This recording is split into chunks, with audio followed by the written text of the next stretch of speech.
What is happening? Yep, there it goes. Oh, guys. Drunk driver. Oh, taxi light. Oh, we're flipping a taxi light. Whoa. Call for taxi, runway 15. Where's he going? Is that a 747? Yes, nice. That's real good. 132.73, good night, right 735. I hope he has. It happens a lot with the second switch back here. Oh. Orion should be behind you. How do you know that? Orion is to the left of Taurus. So it's to the left of this. That's the flow there on the horizon. What is that? Out the left window. Oh, there it is. There's the big. That's got to be the Big Dipper right there. Big Dipper makes a horse. What do you think about the moon landing? Was it fake? And do we have military bases on the dark side of the moon? I'll be right back. I'm gonna go get some eggnog. Oh, jeez. Hug crossing. What is that? Eggnog. Check. Yes, Mr. Dangle the Dunlops. That's crazy. That's what we expect to see. We have a choice of crash landings, and we're glad you've crashed with us today. It wouldn't look like you're just falling off a cliff, but sure. The next turn off here. Whoa! What the heck was that? Yo. Mic check here. Do you do the... 555. Type 1 in the chat for the window seat, type 2 in the chat for the aisle, and type 3 in the chat if you're the freak that gets the window sheet or the window seat and closes the shade. Let's not take this out of context here. We're in a flight simulator. I would never do any of that stuff in real life. None of this is for real world use or whatever. Am I gonna have to start putting disclaimers on the videos here, guys? Obviously, I would never do that. You're going to be on the news. I'm not going to be on the news. Let's see how bad this landing really was. Let's see. I bet it wasn't that bad. 250, I mean... Hello and good afternoon now, everybody. Starting a little bit early for once around here. Welcome to LaGuardia here on the bridge, one of the bridges that crosses over the taxiways and goes, I believe this one's down for the sea gates, maybe. Welcome to the stream. Hope you're doing good. Hope you guys are all having a great day. This is MK Studios LaGuardia, and as the title suggests, we're heading down to BM World Miami. I did not realize that's who made that one, but anyway, heading down to Miami today in the 321 from FENIX, and what was I gonna say about that? Yeah, I don't know. We're all sceneried up today here, guys. We're all sceneried up. 2 payware sceneries, 2 great sceneries as well. So a lot of love for these sceneries that we've got today. And I actually lied. This is still Terminal B, this bridge, but it's not. This is Terminal C would be over yonder. I think that one over there. But this still connects Terminal B. But that, wow. Turn my terrain level of detail up a little bit. And still trying to tweak that, I guess. But that is our bird over there underneath the other bridge.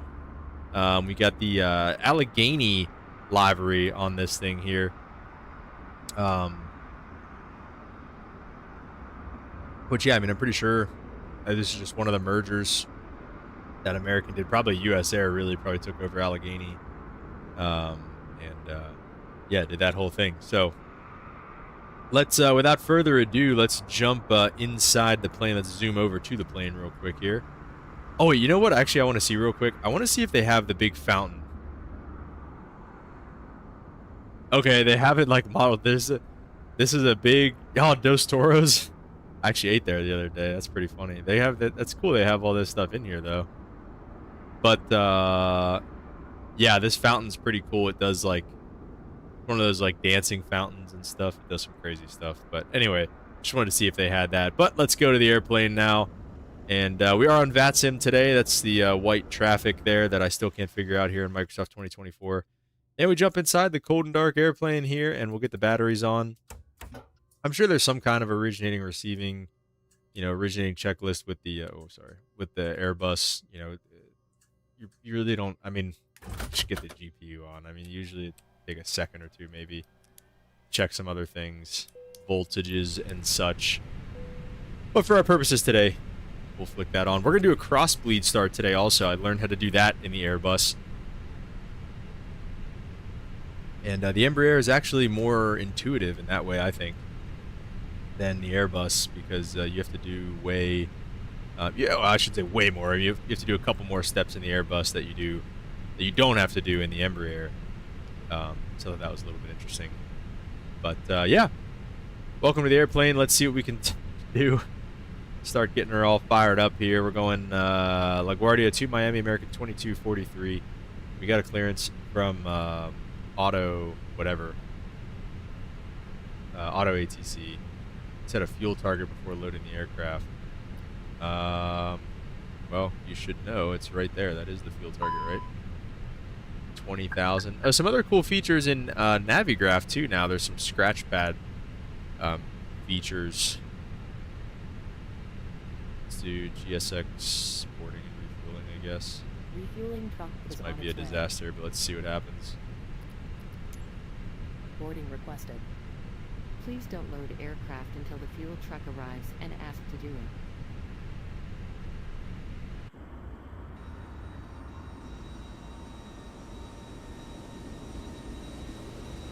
Yeah, so we'll see. The frames are definitely hurting here with the terrain and object level of detail turned up a little bit, but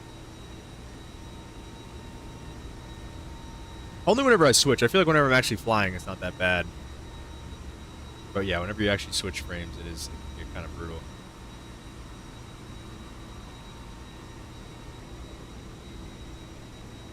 The nice thing about being at the airlines is that a lot of these, excuse me, a lot of these processes are kind of mindless.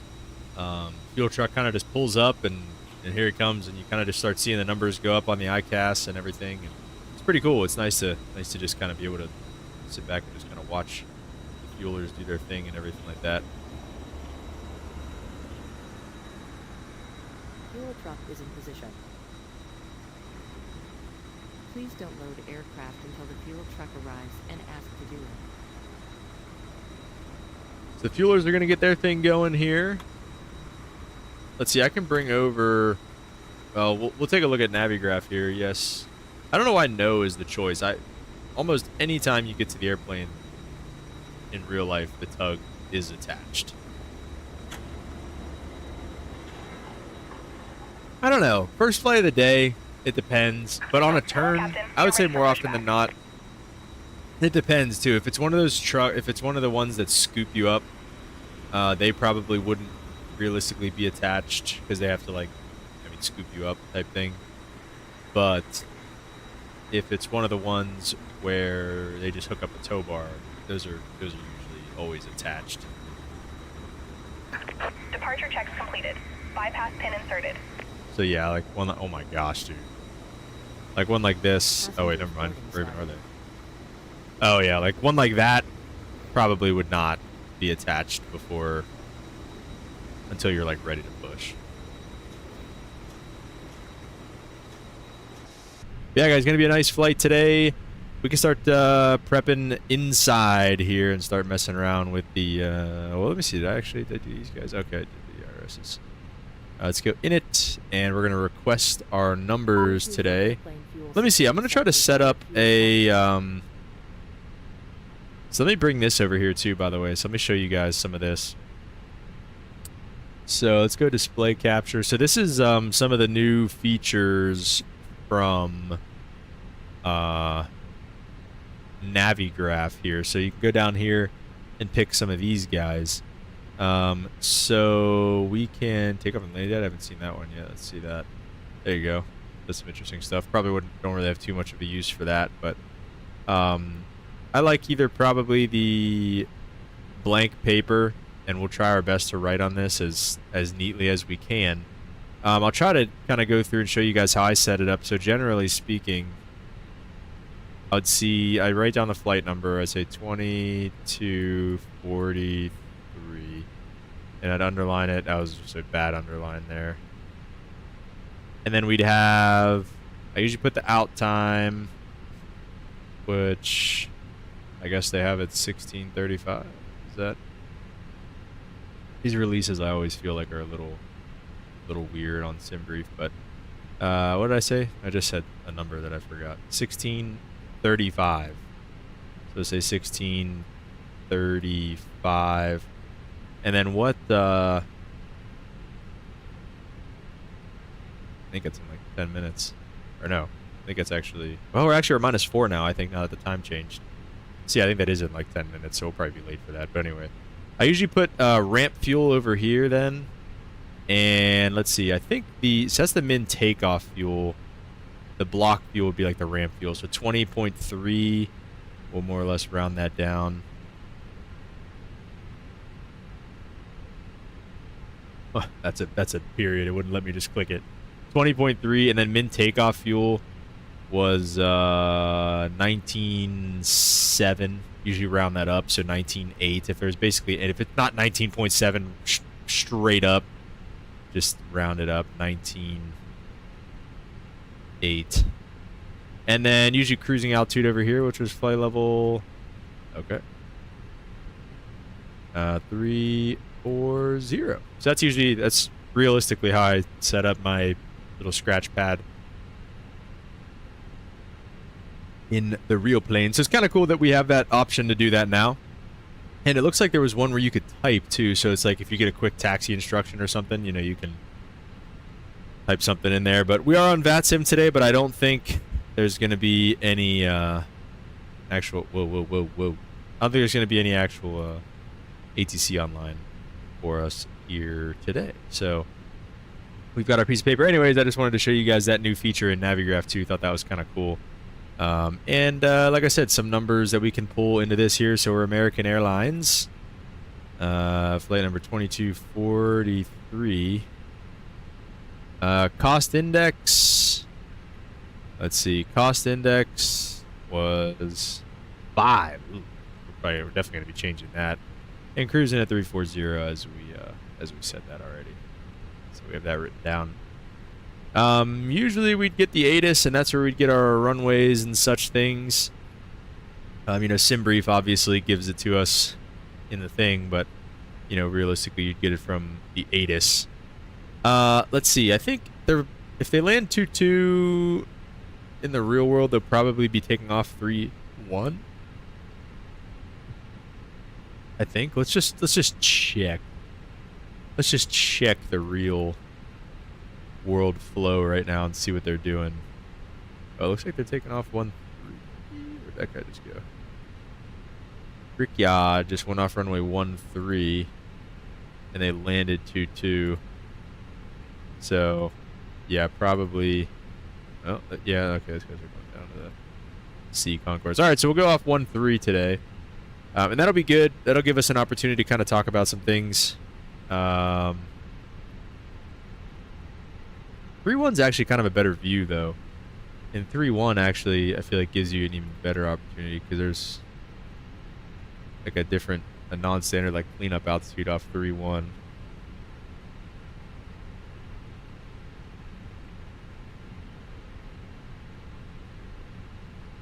Let's do.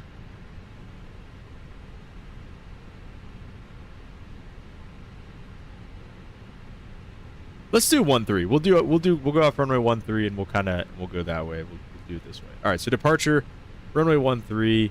I don't know if you can put the LaGuardia 7 in. It doesn't look like you can, so we'll just insert that there. Miami, going into Miami, we're going to be landing. Doesn't really matter too much. Looks like the Bonefish 3 arrival for runway 12. All right. Arrival, do the ILS to 12 for now. Bonefish 3 from Hoag. Hoagie, maybe. So first fix is white. All right, so we'll have some stuff to talk about there kind of as we get to that point, and honestly, it might be a good time while they're kind of boarding now. Let's see the weather here in LaGuardia real fast. Again, 3001 on the altimeter is set. Get all that stuff set over there. Climating 5,000 on this departure. I think it might be less than that, actually. So we'll take a look and see. So we're going to go back to display capture here, and we're going to talk a little bit about the LaGuardia 7 departure. Which, this departure, it depends. It's not crazy complicated, but it can be. And it's the engine out stuff that's really complicated with these. So All right. Anyway, looking at this off runway 13. So these are all the different climbs you can get. The Whitestone, the Coney, Mass Peth, and that's just off runway 31. So these are all taking off to the southeast essentially. The one that we would expect would be the Coney climb because we're heading down way south, and that'll pretty much get us going on our way there. So off runway 13, we'd expect the Coney climb. So we look at it here, and what does it say? This is probably one of the more, I mean, this one is the longest, you know, textually on this page, and probably one of the more complex ones. But it's a right turn to 180. Then you intercept the Carnice VOR radial 043. Don't exceed 230 until you intercept that radial. Then on the Carnice radial 223, cross 2.5 LaGuardia at or above 1500, maintain 5000. So kind of a lot going on there, and the tricky part is it's a lot of manual stuff that you have to do, right? It's not like you just like plug it into the Jeep to the FMS and just like let it do its thing. So first things first, the right turn to 180.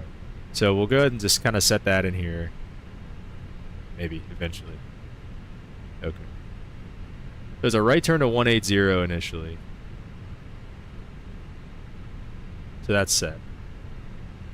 Then we're talking about the Carnice VOR. Come back. Come back, Navigraph. We're talking about the Carnice VOR radial 243 or radial 043. We come to find out that the radial 043 is inbound and the 223 is the outbound course. So you're basically just flying straight through the Coney or the Carnice VOR is what this is kind of telling you to do. So I don't know how we'd really do that in here. I guess you could just do... How would we set that up in here? We could definitely do this. We could do the LaGuardia... We could definitely do LaGuardia 2.5, so we could just go into any of these fixes, I think, and just go... Oh, just kidding. I thought we could go into any of these fixes and just go fix info. Here we go. We can go LGA... I don't know if this will let you do 2.5. Let's see if it'll... Where you can only do whole numbers. Okay, you can do 2. Yeah, that's what you would want to do. So you could do 2 there, and just a little bit after that, then you'd want to be, I think, accelerating or whatever it's asking us to do. Now in this... Let's see. We could do... Intercept CRI 043. You could do CRI 043 and then just do like 10 miles or something like that, and maybe put it right on top of white and just kind of see what that gets us. There you go. So that did work. So that's a point bearing distance is what that is called. And really you'd actually want to do it like this. I wonder if I can change this. Let me actually delete that. You'd actually want to do the opposite. So you'd do point, the bearing would be 223, and then the distance will just do 10 miles. So it comes this way.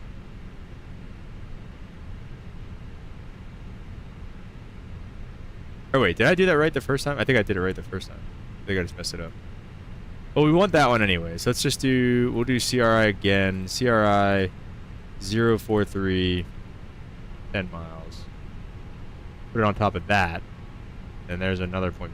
All right, so let's just kind of step through this real fast and just see what we have going on here. Hope it didn't mess us up too much. So it'll be the right turn to 180. We'll intercept that, and we'll have to fly to the VOR, and then that's the outbound leg there. It might be backwards, but more or less that's what we're gonna do, because let's just play around with this for a second. Let me just clear both of these. And if I did the CRI, the 223 at first for 10 miles, put it on top of white.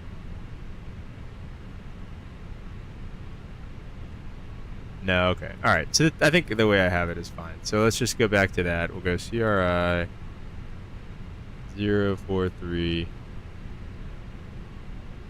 And then 10 miles again. Alright, well that's the last time we'll mess around with that. But yeah, so we'll intercept that, kind of track it towards the other point bearing distance, and kind of go from there. So that's our procedure, and then it's expect radar vectors from there, I believe. So the cone comes to the right turn of 180, intercept that first one we made. Don't exceed 230 knots until we accept that first one. Then once we're like essentially through the VOR and go into the next one, cross 2.5 from the LaGuardia VOR at about 1500, maintain 5000. So anyway, that is the kind of long way to do that.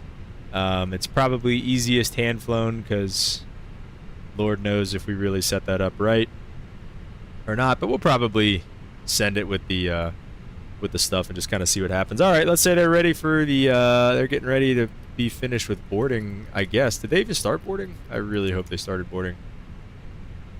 Baggage loading in progress. Which if the baggage loading, oh my bad, I didn't do that. If the baggage loading is the last thing that we're waiting on, that is very accurate. Usually the boarding is complete and we're waiting on them to close the forward cargo door. I forgot we actually have to hit the second button for this. Damn, didn't see.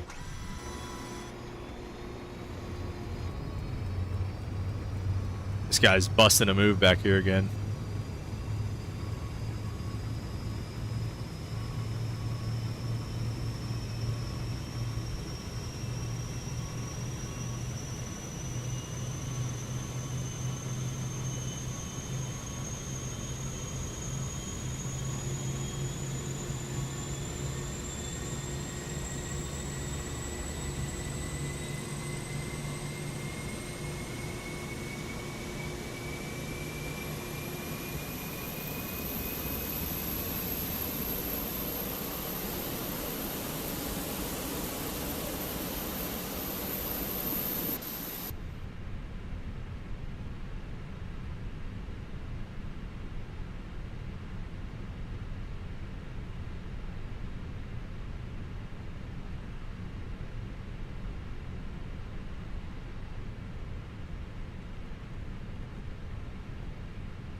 Dude, I had my mic muted. My fault. I'm sorry.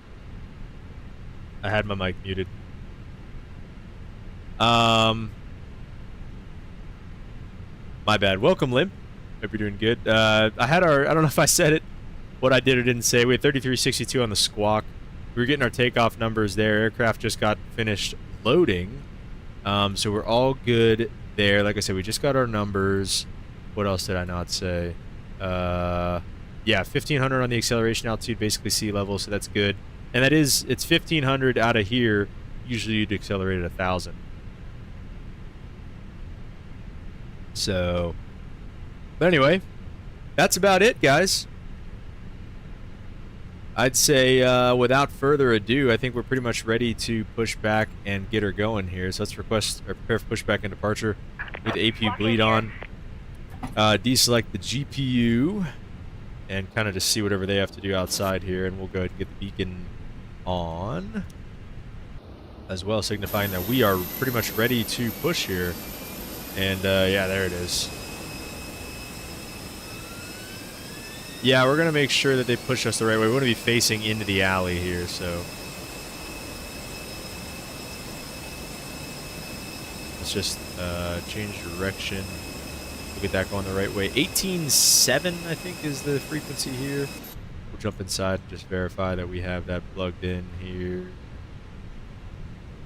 So we'll set something like 18.7. And let's also verify that I have my push to talk set, which I don't. There we go. And all right, I think that's pretty much it.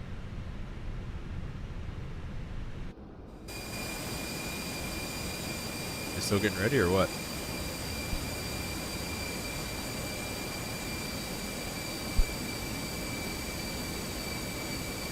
There you go. Push back on the map. We're going to have them push us back. Yeah, that's a good... That's it. Something like that. Do what you'd expect. Let's go ahead and save the route, maybe. Hello?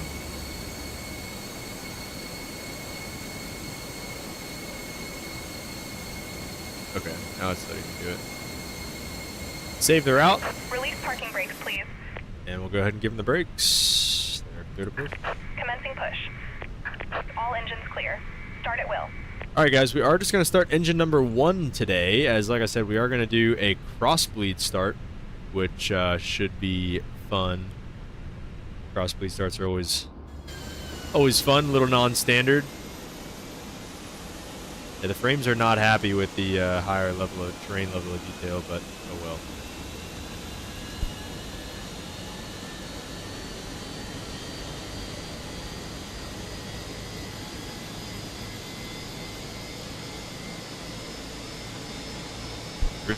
We're going to 3-1. I had him face us the wrong way, but we'll just do it.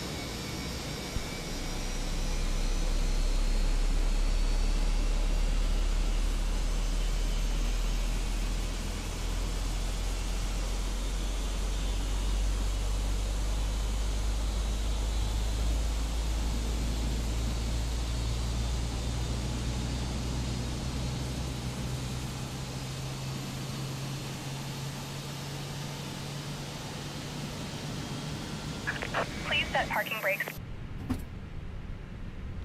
Waiting your confirmation for a good engine And start. honestly, this is something that they would probably have you do in LaGuardia anyway. Oh, but he just pushed Cockpit to back too ground. over there. We have a good engine start.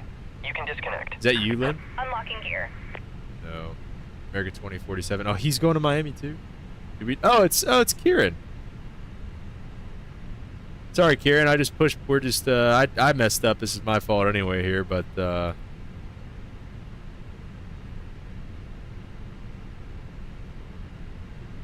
Good to have you flying along with us. Let's see, we'll wait for them to wave everything off here. We'll do the after start here in just a minute.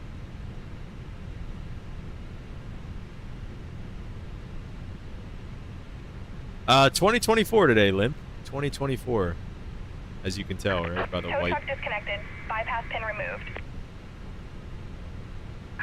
Left is clear. Right is clear. There goes the tug, just waiting for her to disconnect and show us the pin, and then we'll get rolling. I'm probably going to have to come out this way. We'll probably take lane 7 and go out and around.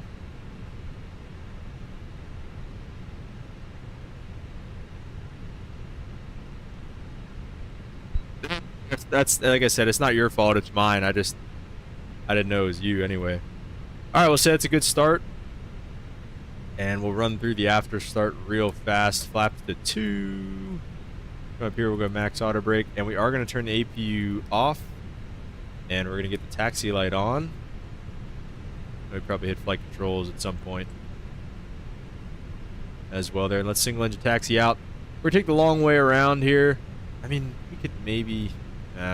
We'll just take the long way around. It's all right. We're gonna go lane 7. Alpha, Bravo, and Papa, probably. LaGuardia traffic, American 2243. Gonna taxi runway 13, lane 7, Alpha, Bravo, and Papa across runway 4, LaGuardia traffic. Taking the long way around. Here we go, guys. Let's get it started. Whoa, what was that? Okay.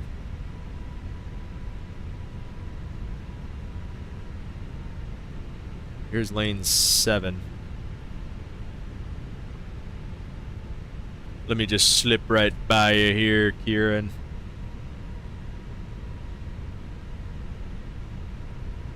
We got clearance for that? Close enough.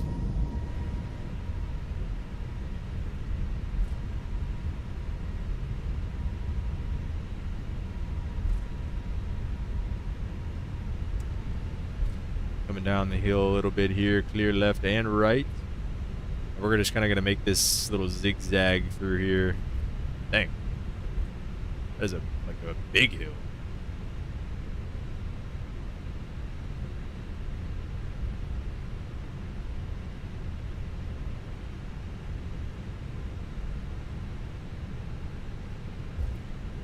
Dang.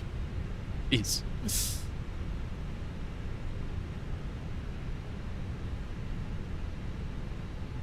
Making people sick in the back row there.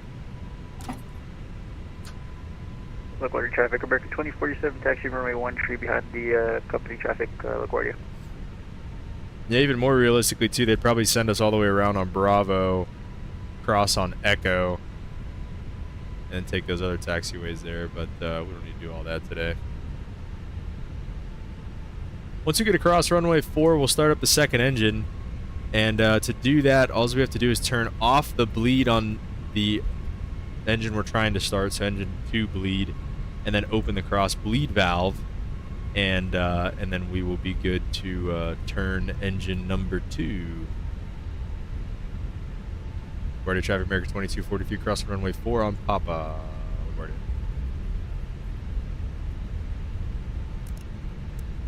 Just make sure. Doesn't look like there's anybody coming on VATSIM anyway. They'd be landing 2-2 if anything, so it'd be off our right there.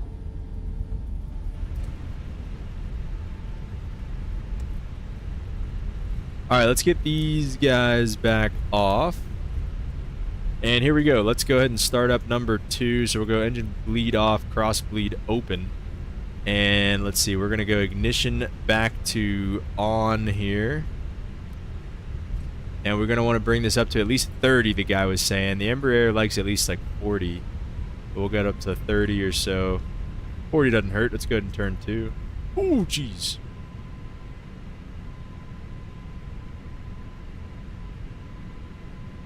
Sorry, Karen. We're just going to be holding short of runway 13 here for just a moment while we finish starting this engine up.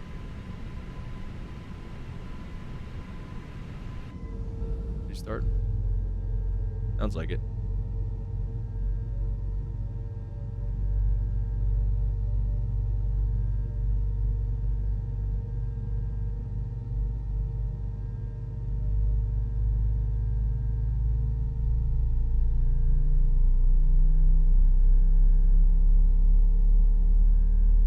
Would have joined you if it was the opposite from Miami. LaGuardia flew with Holden the other day in from Louisville to Miami, so I do have a plane down there. Dude, it's funny. I just did that. I did the opposite flight this morning just as a little test to kind of see how things are working.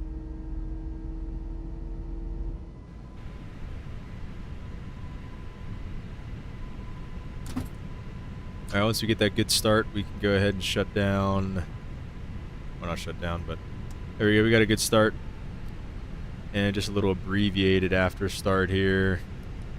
That all looks good. I think just like that, guys, we are ready to rock and roll here. Let's boogie. We got, we'll call up LaGuardia traffic here and get it rolling. LaGuardia traffic, American 2243, taking runway 13, Coney climb on LaGuardia 7. LaGuardia.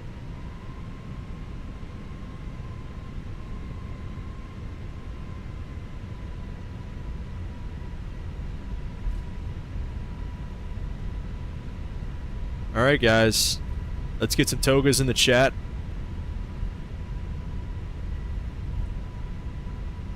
Whoa. Spool them up.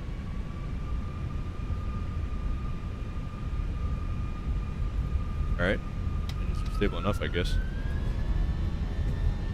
Man, Flex 57 SRS runway auto thrust is all blue. Southwest traffic, American 2047, line up runway 13, 8 knots. late, LaGuardia.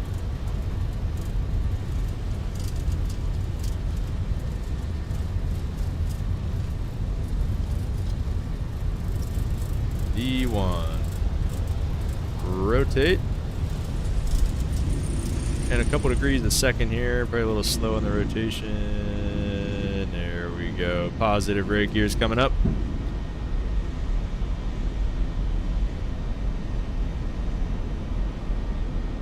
And 400 feet heading.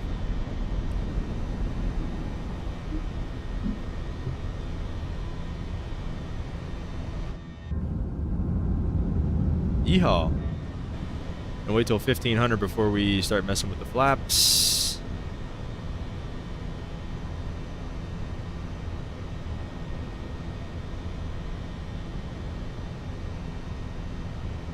And there's 1500. Once lever climb. There it is. Flap swarm.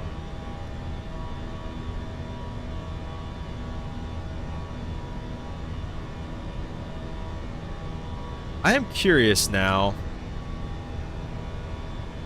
If I do direct to that, oh yeah, it's gonna want to do a right turn. See, that's what that's what I didn't want. So really, we'd want to go direct to the other one, point bearing distance 04, and that'll get us more or less on track. Laps up. Garbage traffic, American 2047, depart runway 13, Nathan 6 departure to the southwest, low garbage. Low garbage, nice, dude. And we can start working up to our 230 now that we're rolling out on this heading. Like I said, close enough here. But I'm glad that kind of worked. It's kind of what you would want to expect to see there.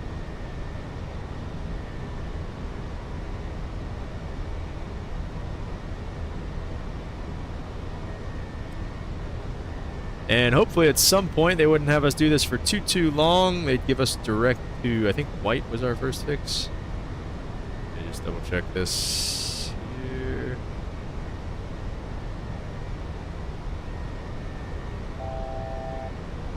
And let's say they give us up to 50340 to open climate.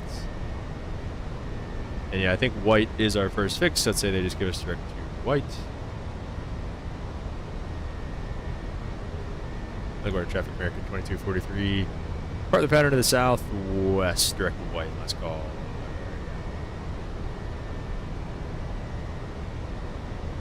right, very nice. Let's go autopilot on. Not too shabby there, gents. Not too shabby. Like I said, everything worked pretty well. I think I went a little early. I should have. The point bearing distances basically should have been right next to each other, like on the Carnice VOR, so you could have gone to it. I guess it should have been right next to each other. It should have been. Maybe I could have done it like longer. Like I could have done the Carnice 223 at like 20 or 30 miles, so it came through. Either way, it worked pretty well. Honestly, it's pretty cool that you can do a point bearing distance in this MCDU. So pretty good stuff. On a busy Saturday, Holder and I flew into LaGuardia as Captain Cannon and his crew were taking off out of there. Oh boy, how was that? That was probably super busy. 340, I believe. This is the flow. We need Pilot Luke back in here to talk about crossbleed starts and stuff. I'd like to know what the realistic procedures are. There's a 340 coming in behind us going to JFK. That's pretty cool though. There's the Tolless / Aerosoft A340. It's pretty sick.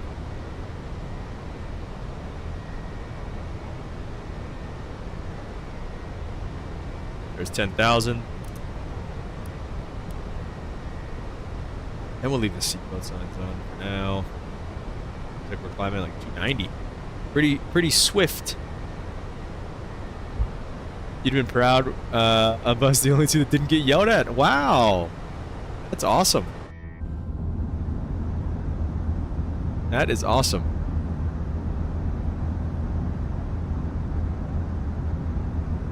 Okay, Kieran's in a Max. Who else we got here? We got two guys here. Oh, this is the guy at Kennedy. We had 340 coming out. That'll be pretty sweet, though.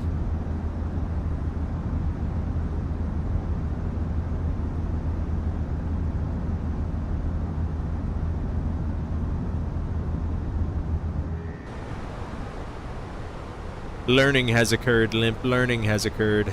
That's awesome. So that gives direct to tripod. Direct tripod.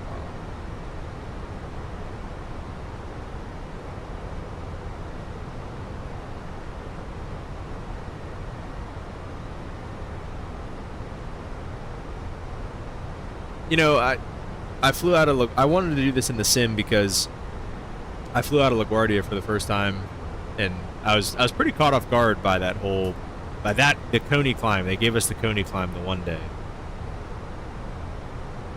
and even the captain was like, he's like, that sucks. He was like, we don't really get that one, and he was like, it's like the most complex one on the SID. So, and like I said, I mean, as you saw, it's just kind of a lot of like manual stuff. I mean, it's not like you just. It's not like a normal RNAV departure where you just like load it up and hit nav and watch it do their work. You gotta do a lot on your own to get out of there in an efficient way. But yeah, so I mean, it worked out. But like I said, I was so caught off guard by that the first time that I saw it. And it's just something that like we've done in and out of here on the sim before, but I don't think I've ever actually done that. Like I've never really even seen that given out in the sim before, and I'd be curious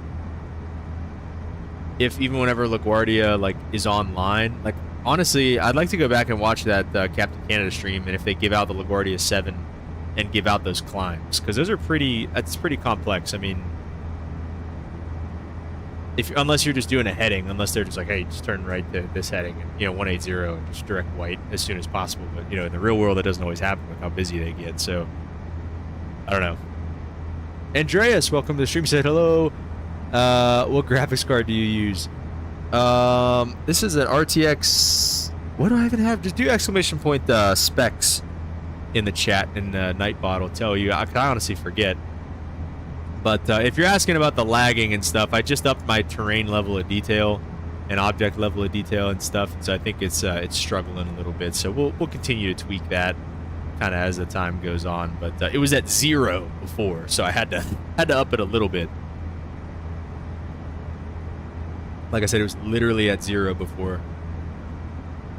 Long flight ahead of us today. 2 hours and 18 minutes of airtime. And let's see, we'll put Miami into the progress page here. Yeah, see, it's not happy. Everything, it runs really smoothly until you switch views. I feel like that's like the hardest thing on it for some reason.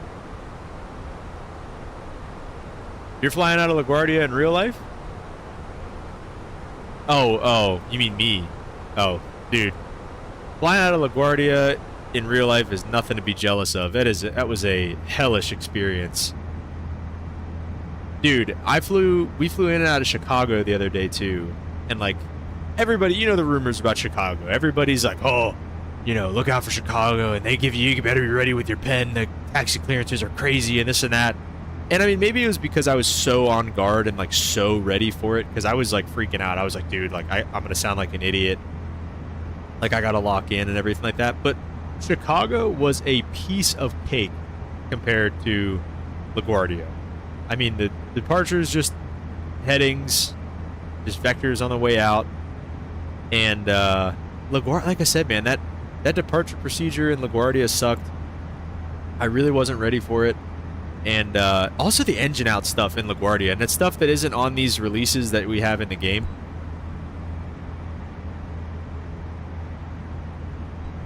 Allergies, I'm blowing my nose every once in a while. But anyway, the engine out procedures aren't really something that we have in the sim. But in real life, the departure procedure off of 1-3 in LaGuardia is ridiculous. There's 3 different sections of it. It's like, I think it's like under 430 feet. Just like, if you lose an engine under 430 feet, continue runway heading. 1,100 feet, I think you can accelerate. 1,500 feet. Or I think, and then 1,500 feet asks for radar vectors or something like that. This is just off the top of my head. This isn't SOP or anything like that. But, and then between 430 and 1,100, I think, is kind of the same thing. Ask for radar vectors. And then if you lose one above 1,100, I think you just climb via the SID. But it's like 3 separate stages to losing an engine. It's like, bro, who's going to be thinking about that as you're, you know, as you're on fire, losing an engine, something like that? Like, I don't know, man. It's just, it's real. It's legit out of there. So anyway, I have no problem with that, but in my simulator 2020, the RTX 4060 is dead for me, and now I'm going to change it to our RX. Do you know if your RX 9070 is good? I don't know. That's a better question for like Limp or, let me see here. Let's see what my specs are. I honestly forget.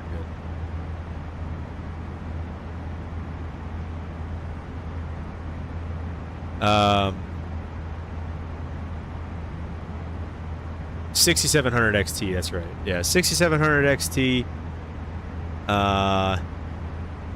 Yeah, so I mean, and this is a few years old. I mean, this PC is probably 5 years old. I got it like with my graduation, with some of my graduation money, as I was graduating high school.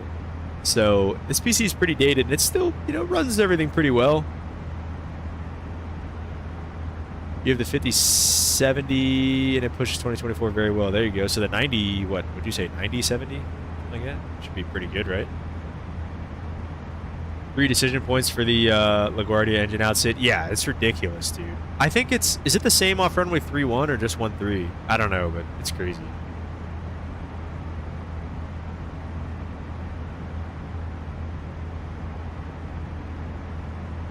Do you fly? Kieran, are you? Hang on.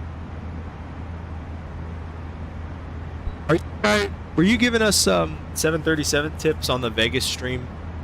The Vegas and Phoenix stream?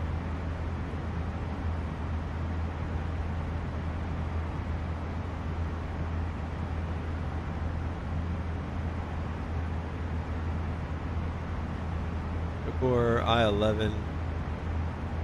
It sounds like that'd be a beast, Andreas. Oh. STs. A little warm in here, it looks like. Whoa. A little bit.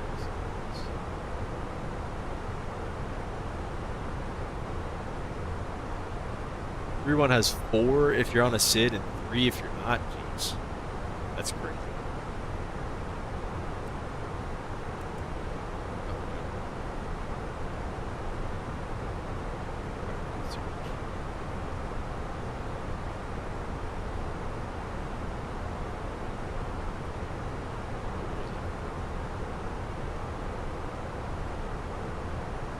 You just need over 16 gigs of VRAM.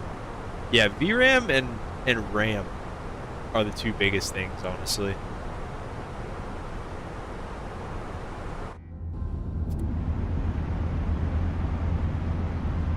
I like this MVP a lot, I think it's pretty sweet.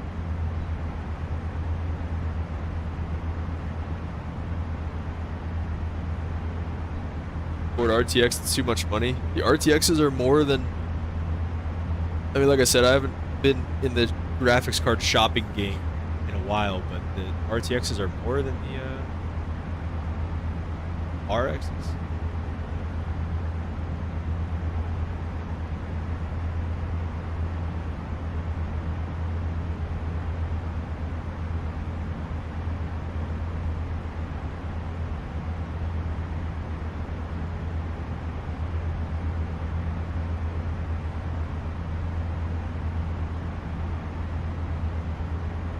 Beautiful day for flying here, at least on the East Coast for now. I think there's some weather coming towards LaGuardia, as we can see there. Actually, I think you can. Is it Q? Or is it?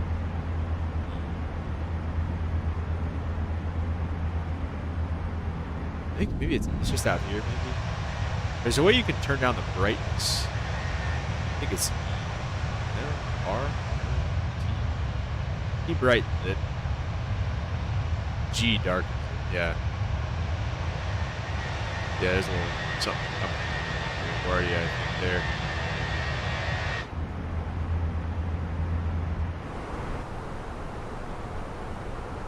Climbing like a dog.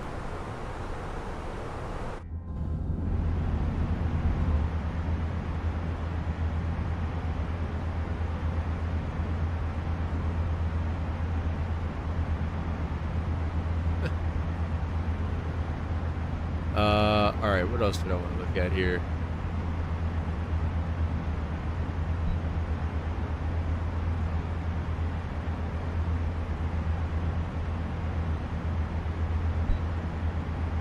Schedule bid opens up tomorrow.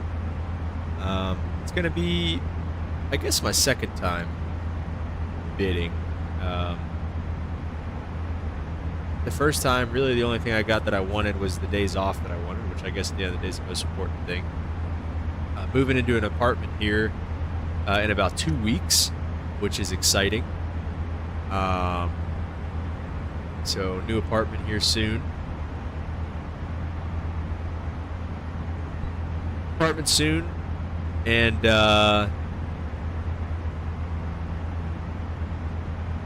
what else can I say about that? Oh yeah, hopefully in April. There's rumors that the guys that were in our class, we might end up getting a line. There's a lot of new hires kind of coming in behind us, and at least in LaGuardia, there is a potential for us getting a line next month, so we'll see. 9070 VRM16. I mean, yeah, that sounds like a beast. Because I think mine only has 12 gigs. Like I said, I mean, it runs it, fine. Could be better. Could be better as we see with the lag there, but could be worse too.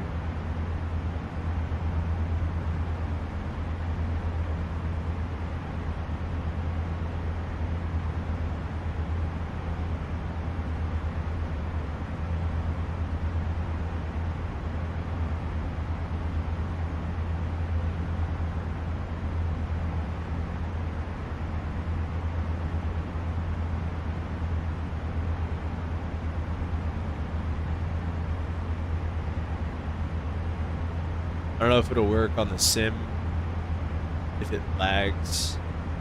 I mean, that sounds good. I don't know about the art. Let me see.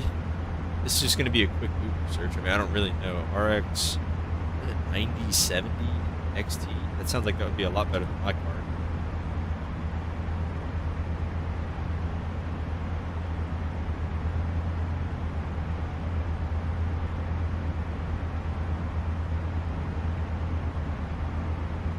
Yeah, I mean, that sounds like your card would blow my card out of the water, and I mean, you see how my game runs. I mean, again, other than this, like other than it lagging there, I mean, it seems to run pretty well.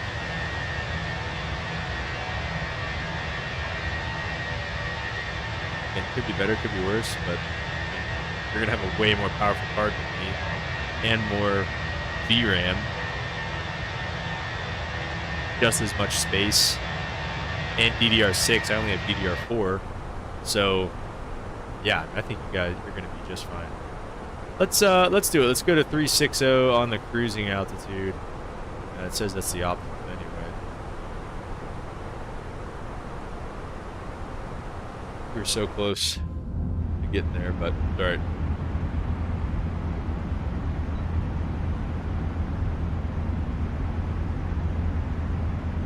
I ask all the time, ChatGPT, but I don't believe him. I mean, like I said, if you don't believe him, I mean, you just saw my specs. Your specs are going to be better than mine. And you just watch the stream. I mean, you see how my stream runs.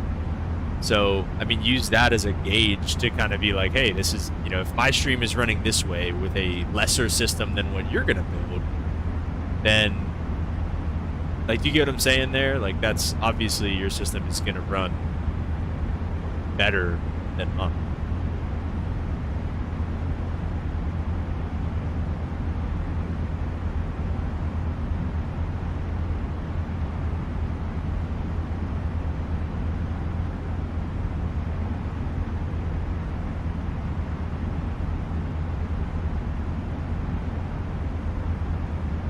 Problem is about Phoenix and the airport.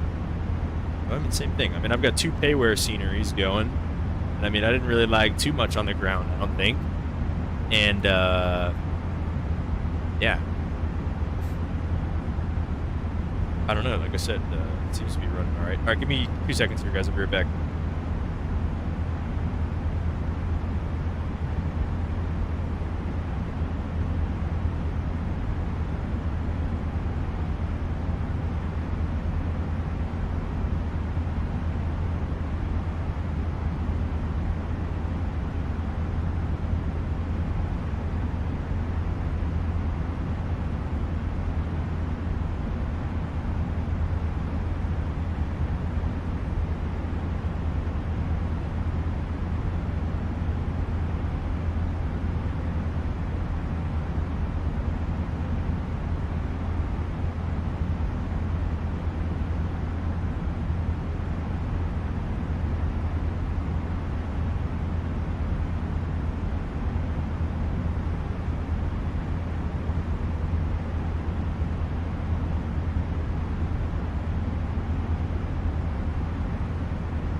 Lim said, "What's wrong with Phoenix and the airports?" I don't know. I thought he was just kind of. I think he was just saying he's worried about the ATR.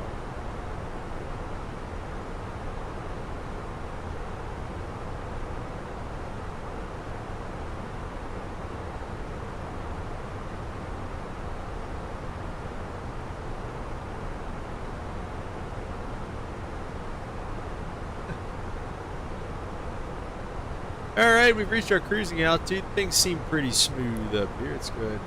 I'll sign off. Let everybody roam about the gap. Limp, I considered joining the American BAO just so we can get some credit on those flights. RTX 4060 has problems with Phoenix. It's lagging. Well, again, I mean, you're upgrading it, though.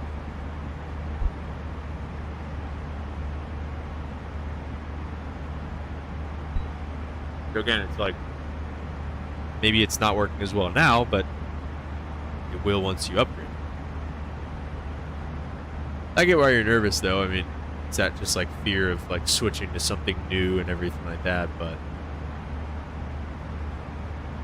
I do get what you're saying.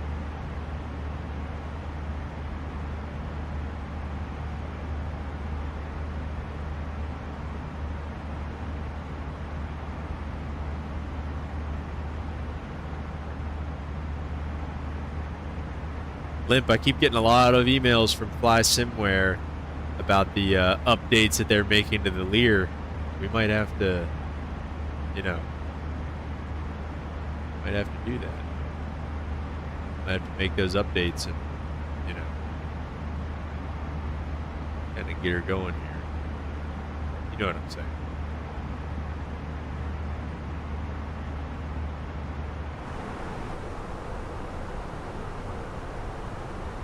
Alright, how about another little shortcut?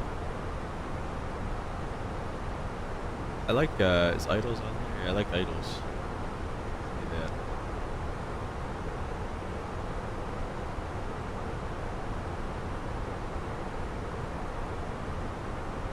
Bump the speed up a bit too. Nice and smooth. We can do 8.0.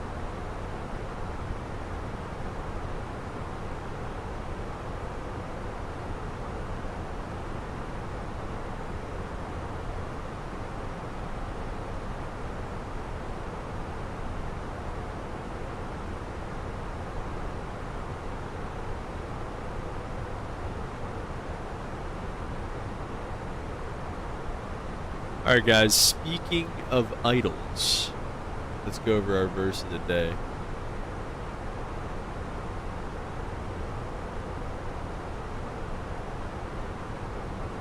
Lip says, I got hold pushing me towards UPS. I have a hard time keeping up with Delta and Southwest. Yeah, I know. Well, I mean, I feel like there's not much to keep up with. I mean, you don't have to really do a whole heck of a lot, right? I mean, like, you just gotta fly every once in a while for them.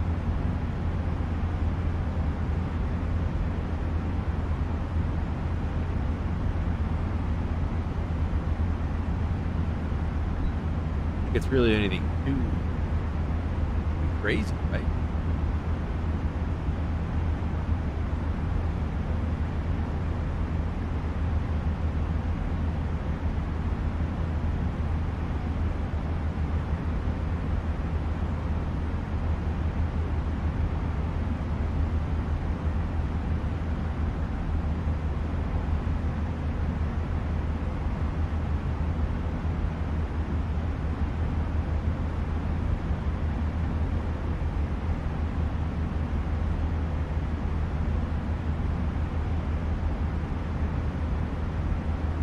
They update that thing correctly, I might, and I say I might. UPS would be fun, dude. You know, there's a little 747, A300. You know what I'm saying? Is it that good? I mean, he says it's pretty good. The thing that I like the most about Deltas is the flight attendant. I love the announcements. They're really good. They're very realistic. It sounds like literally just like a real guy. And the thing that I like about Southwest is like the scheduling and the routes and all that type of stuff. think that's fun. But I just don't know. Like, I wonder how Americans is. If you got to join Americans, then let me know how it is. That's how this works.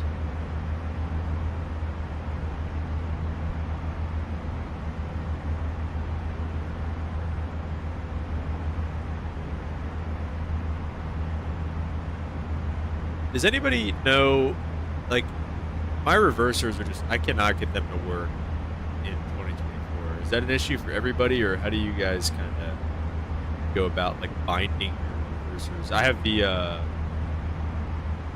Honeycomb Bravo throttle quadrant.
Right. Let's see how much further. 700 miles to go. Wish I gave you a TA.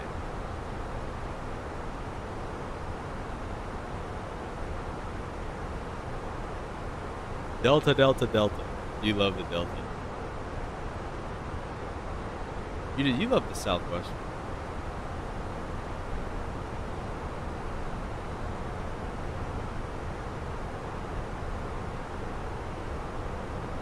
Probably also going to switch runways realistically in Miami. Probably going to shoot for RNAV 8 left.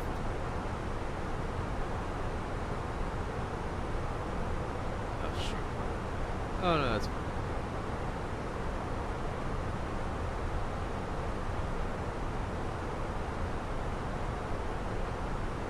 Oh, is that in the announcement thing? Oh, whenever they all start saying it, like Delta, Delta, Delta, Delta. Okay, that's fine. That is funny. Holden, what's up, man? Welcome to the stream. How are you doing, good sir?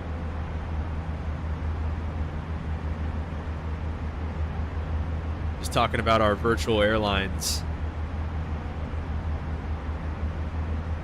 Limp says he's convincing you to go to UPS. Back from the lunch break. Nice, what you have. I was just thinking about what I'm going to meal prep for my next reserve stretch. I'm enjoying UPS Virtual right now. Just ripping the A300 around. You ripping the 7.4 around at all, or no?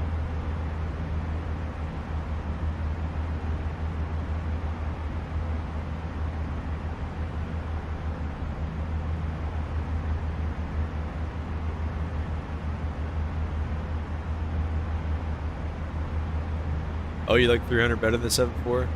It's definitely better, like it's a much better model, for sure. Went to the cafeteria, nice.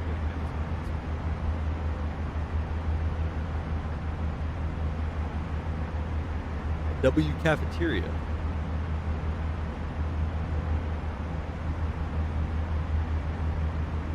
Drive the payware for 300, right? Yeah, yeah. Oh, the payware for 300 is really good. It is really good. The 7.4 though, if you get that that texture pack and the sound pack with it, it does, it makes it pretty good. It makes it pretty good, I will say.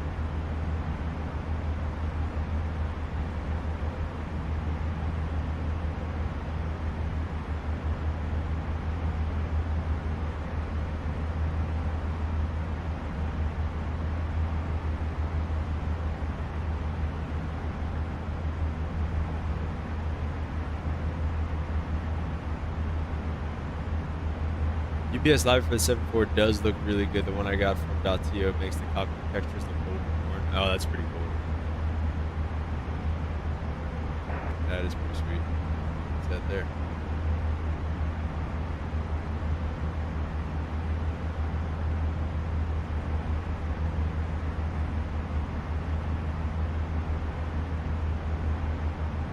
Oh, Langley. That's pretty cool. Flying right past, yeah, southern part of Virginia.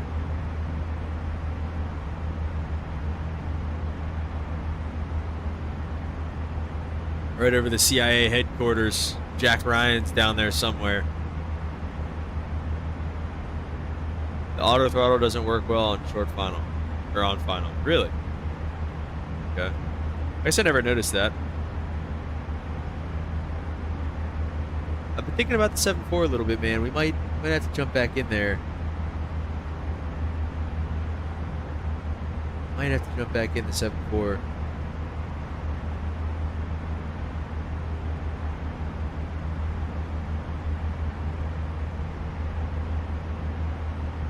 I think, like you though, Holden, I think I would jump back into the 300 before we jump back into the 7.4. That thing's a beast. I like the 300 a lot. Yeah. Yeah, it is what it is.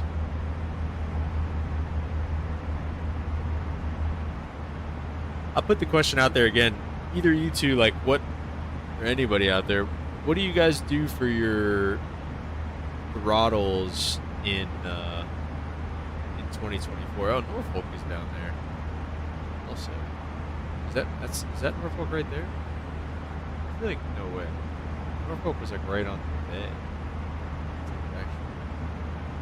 It's off our left side and behind us a little bit. It might be back. Yeah, that's right there. We got that hovercraft base like right there.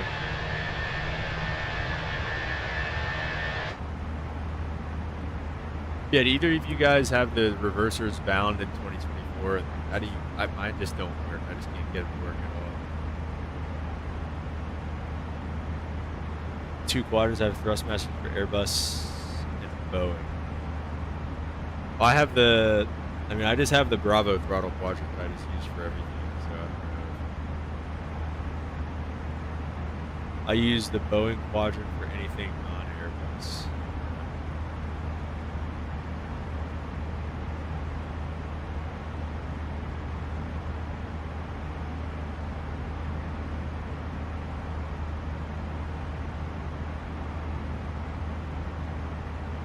$300, you said for us to get these, you shouldn't have any issues. Okay, yeah, that's true. All right, well that'll be good. Hopefully, whenever we jump into 300. But until then, we gotta figure something out for all these other birds.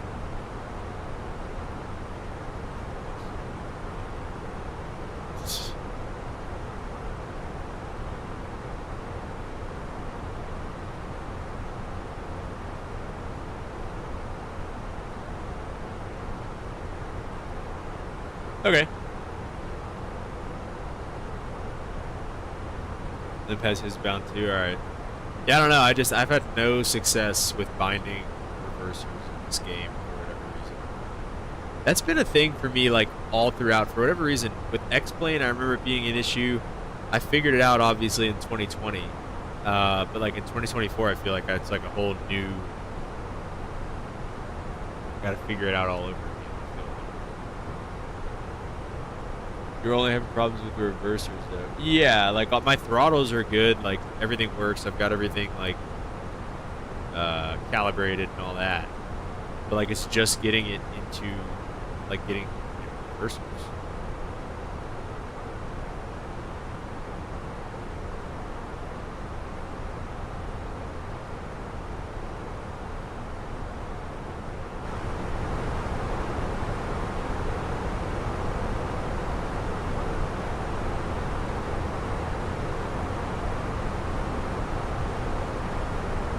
Oh, he makes a profile for each plane.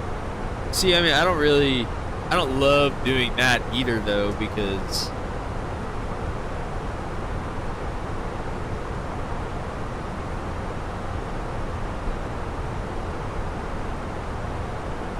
I was lazy to do that. Yeah, I mean, I don't really do that either, I don't think.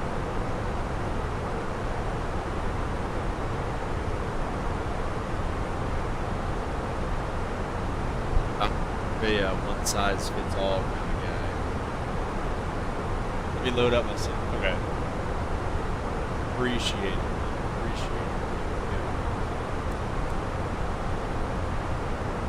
Save the day.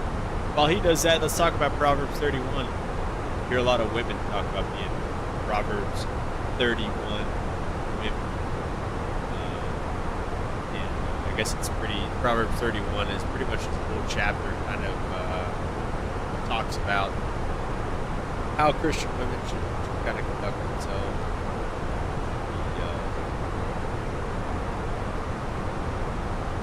I don't know. I guess just how Christian women should conduct themselves.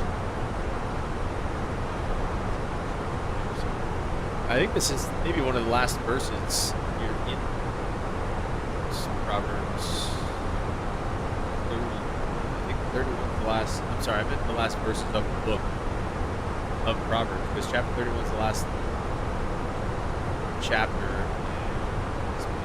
Yeah, this is the last verse here as well.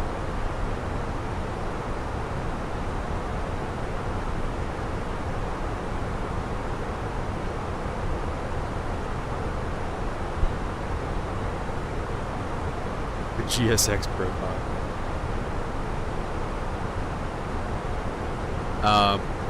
So our verse today says, charm is deceptive and beauty is fleeting, but a woman who fears the Lord is to be praised. This verse is basically saying, I know she's hot, but hell's hotter, something like that. And, you know, whatever. The moral of the story is just because she might be attractive doesn't necessarily mean she's a Christian woman or prudent or should be praised. And so let's look at enduring word to kind of get a little bit better of a breakdown here. Charm is deceitful and beauty is passing, but a woman who fears the Lord shall be praised. Give her the fruit of her hands and let her own works praise her in the gates. So I guess this is King Lemuel. King Lemuel's mother noted the passing nature of outer beauty and the deceitful nature of manipulative charm. In contrast, a woman who fears the Lord has beauty that does not pass and charm that does not deceive. I think we're right.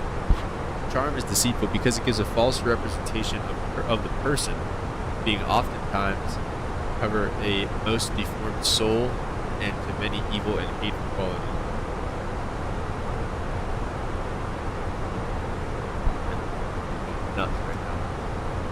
Physical appearance is not necessarily dismissed, it simply does not endure as those qualities that the fear of the Lord produces.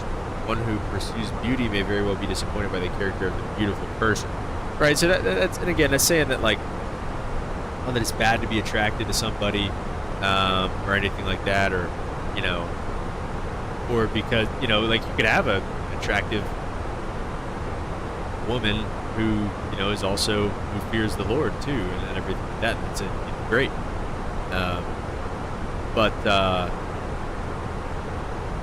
Yeah, like, I don't know. It's just, it's not trying to say that being attractive is wrong. It's just like anything else. It's like having money isn't wrong. Like being rich isn't wrong, but it's about what you do with it.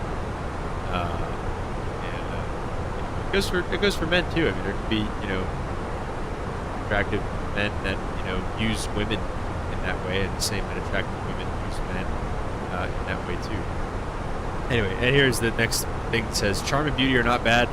They simply are inadequate reasons to marry a girl. There you go. The young man should first seek a woman who fears the Lord, and whoever finds such a woman should make sure that her gifts and accomplishments do not go unappreciated. So, make sure that when you find a girl who, you know, is right, who does good things and fears the Lord, make sure that she's praised, right? Just like the last part of our verse today says. Proverbs begins with a strong connection between wisdom and the fear of the Lord. Here the collection ends describing the virtuous wife as filled with wisdom, beauty, and the charm that marks a woman who fears the Lord. The fact that she truly fears the Lord shows that she had a real relationship with him. She was not only a Martha, busy with service, but she was also with Mary, walking in fear and reverence towards the Lord. So I don't know who this is about, honestly. I don't know. I thought Solomon wrote most of Proverbs. So I don't know who this is about, actually. I really don't. The woman who fears the Lord has the character of the virtuous wife. The way the character is expressed will differ according to the time and culture, but the character itself is universal. God honors the virtuous wife, the woman of wisdom and diligence, and makes her one of the greatest blessings to humanity. By definition, the fear of the Lord means heart living according to the wisdom revealed in this book. The woman's itemized self-sacrificing activities for others exemplify the fear of the Lord. Coming at the end of the poem and the book, pinpoints of the organizing factor in this brilliant woman's universe. It is her fear of Yahweh that enables her to see the real greatness that will come to her, not through self-centered aggressiveness and not through merely external beauty, but through godly devotion, the wholehearted commitment to God's creational intention for her. It's kind of a word salad. Give her the fruit of her hands. The virtuous woman will be rewarded by the God that she fears. So amen to that. Yeah, so that's pretty much it, guys. There's let's make sure that, you know, as we're out there looking for our wives, that we're picking the right ones, we're picking the right women. So Holden said such a good verse of the day. 100% agree. I think a lot of Proverbs was just the writer giving wisdom versus using their own story. Okay. I think it was, let me Google this here, but I'm pretty sure Solomon wrote it, and that would make sense, though, because he prayed for wisdom. Yeah, King Solomon is the primary author.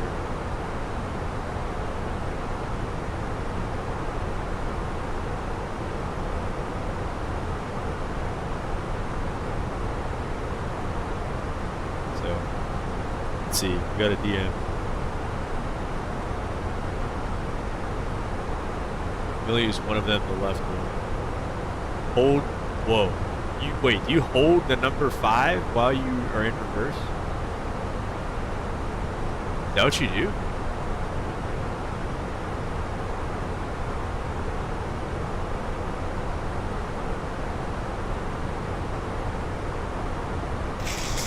Sorry, I forgot to mute that one.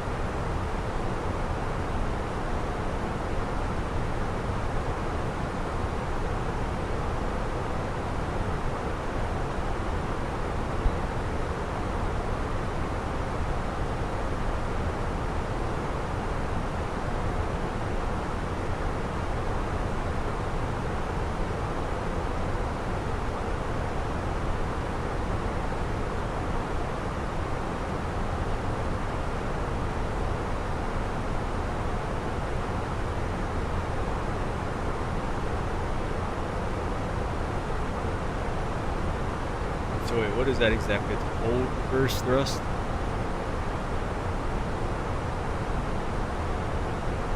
Hold throttle reverse thrust. So you don't have a toggle reverse thrust. Let's see if we can do this without messing this up entirely. I just want to see. Let's go to controls real fast. This might be a terrible idea. Let's go to Bravo throttle quadrant and let's go reverse. This is how I have. Oh wait, no. Oh, I guess I don't have anything right now. Hold throttle reverse thrust. We'll just do it like that. And yeah, I guess let's just. All right, let's see what happens here. I gotta make sure the throttles are. All right, didn't miss anything. All right, well, we'll see. See how that works.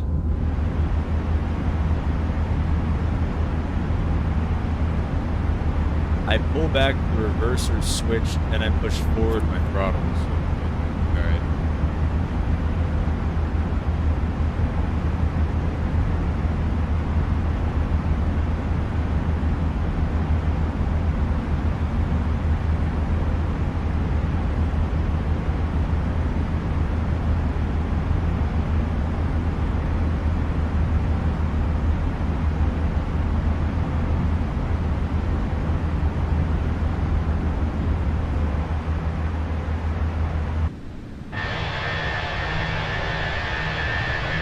American Airlines partner not too far behind us there. I think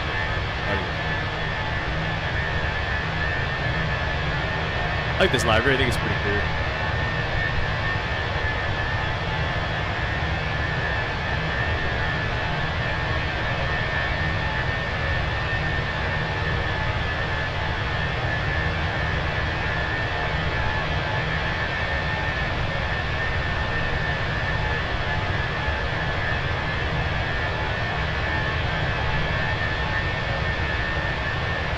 Oh no, this is only for Boeing? What do you do for Airbus? So, jeez.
What is this? For Airbus, use the MCU to calibrate. You have bad internet today? Why? What happened?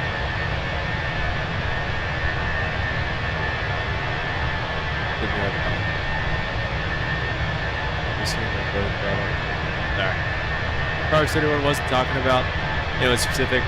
It was just King Lemuel's mother giving you something for life. Yeah, okay, so it did mention King Lemuel in there.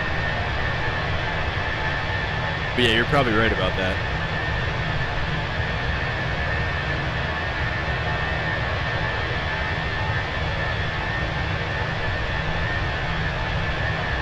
Okay. Alright, well, let's see what happens. See what happens in Miami. Remember last time? It's probably better you guys didn't come to Miami. Remember what happened last time?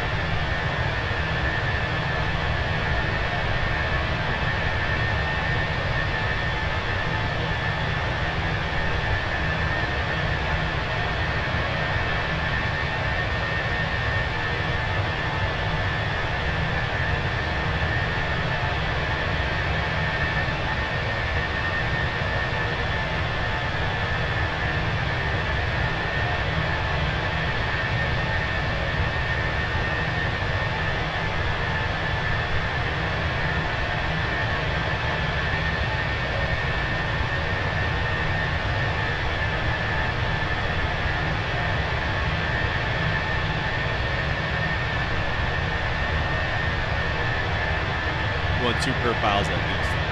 Your voice is pretty low compared to the engines. Oh, we're also outside.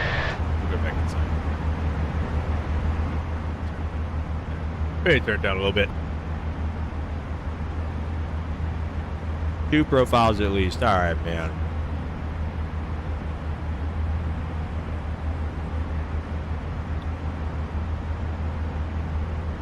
It's constantly buffering? Really? It hasn't been giving me any, like, warnings. And it says my stream health is excellent. Good over on my side? Oh, it's your fault, pal. You know what, man? Oh, dang it. Kieran says the same thing. Alright. I was about to say, don't be coming over here with your... My internet's bad. I mean, I haven't been getting any, Hey, issues, though.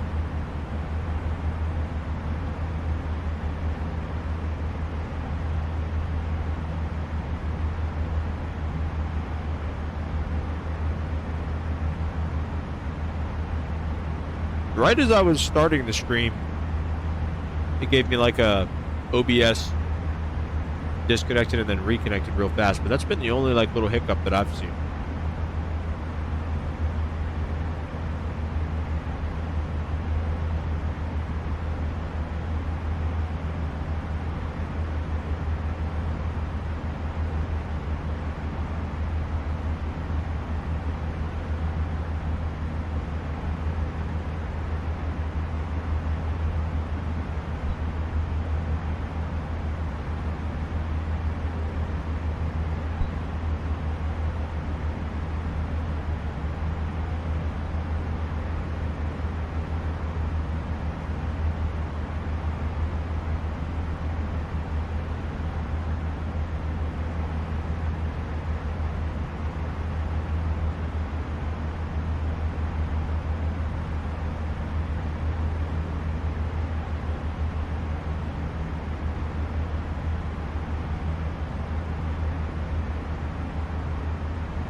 This guy's so happy about. What are you looking at? I like that smile off your face. Unbelievable.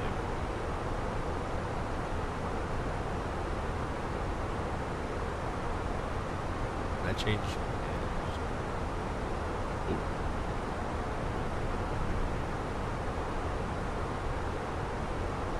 Oh, here we go. I just hit him with one of those. Still is only going to do 0.80. Not trying to slow down.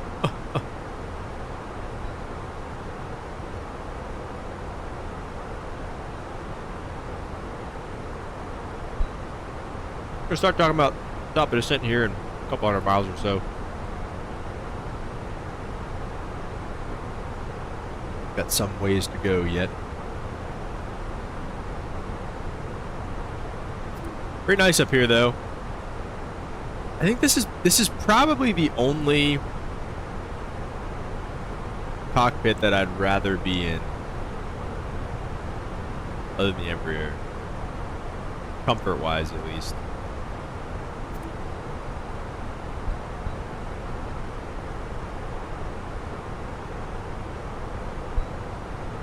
Dominique, welcome to the stream from Malaga. Welcome, welcome.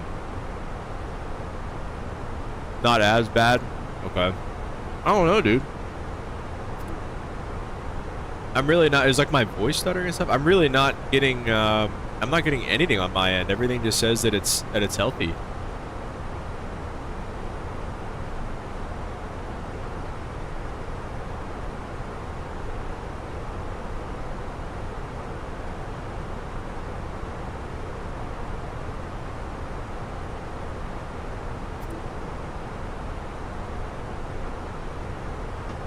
Oh, sorry, you can have your arm raised back. Oh.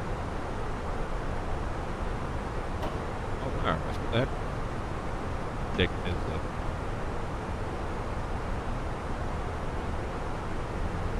So the dream when getting to the majors is the bus? I guess, man. I don't know. I mean, dude, like, it's one of those things where it's like, if any of them come calling and they're like, yeah, 7-3 class, you know, you wouldn't say no.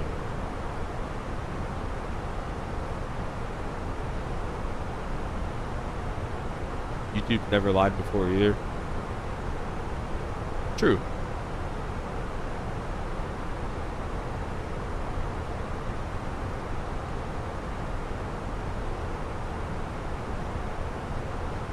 All right.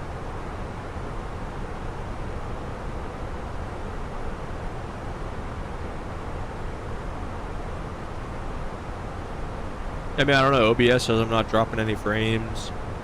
Everything's in the green on my end, so I don't know.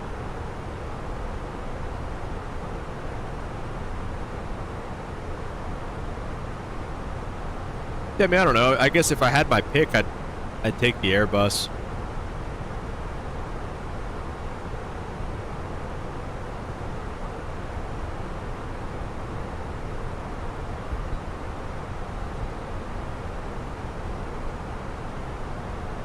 I think the dream though is to go long haul, but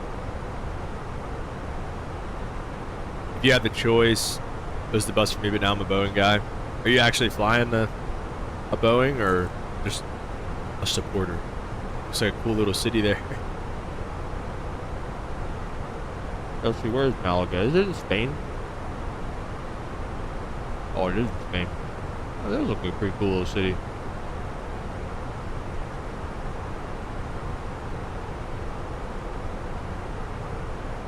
What is that? Big? They got a big, like, what do they call that? Like arena where the gladiators go?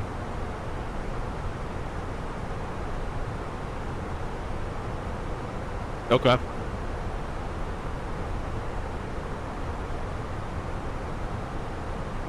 How far along are you? Sorry if we've talked about this before.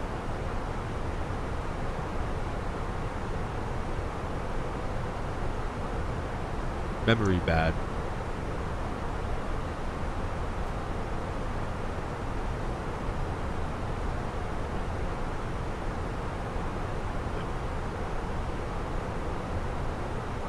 Movie reference. Is that from Spaceballs or something?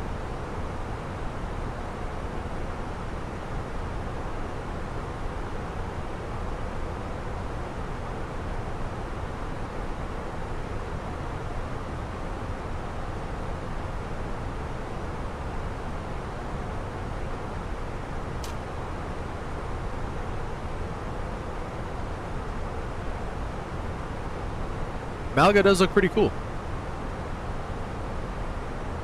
2 years and I have 2 years left. Yikes.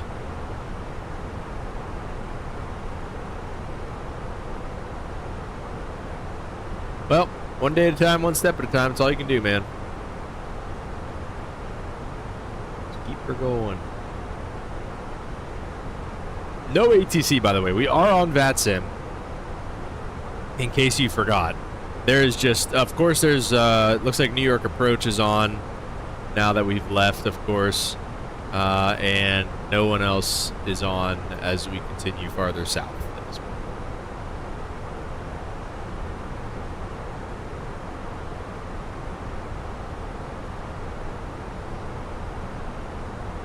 Dude, no. You know what I've been thinking about flying lately? Limp's gonna hate this. The 380, bro. We got to get back into 380 again. Huh.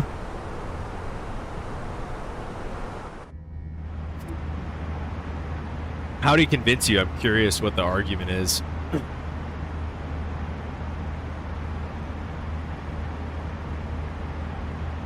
I mean, don't get me wrong. There's definitely pros and cons to each. I mean, you know.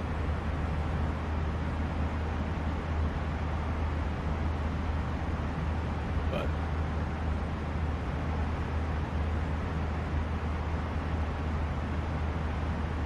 did you hear me groan through time and space? What?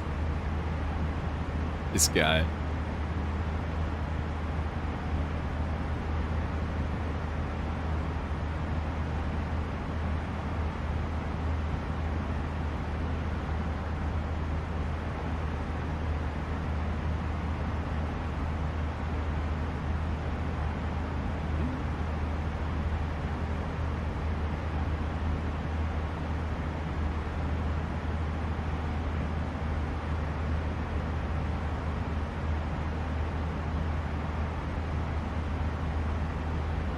Oh, the A380. I guess I'll take the 380 over the Learjet. Why, bro? The Learjet's fun.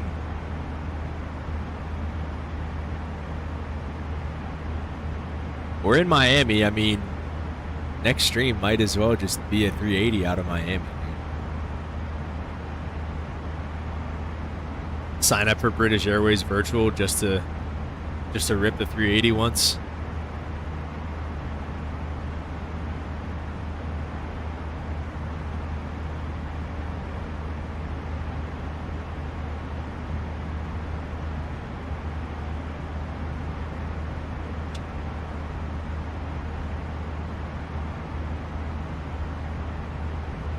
Next month, I'm hoping for long call reserve or a line.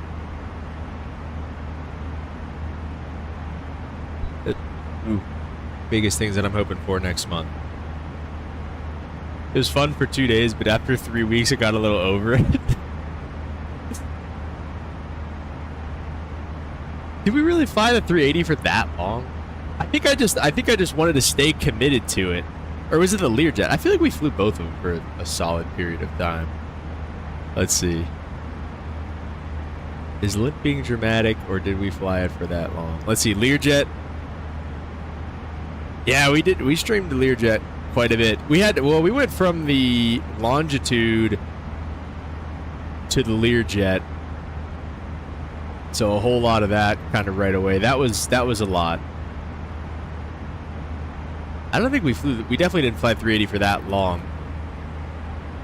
The 747, we flew that one for a while. That was a few streams in a row. That was fun though. Went like all the way around the world with the 7-4.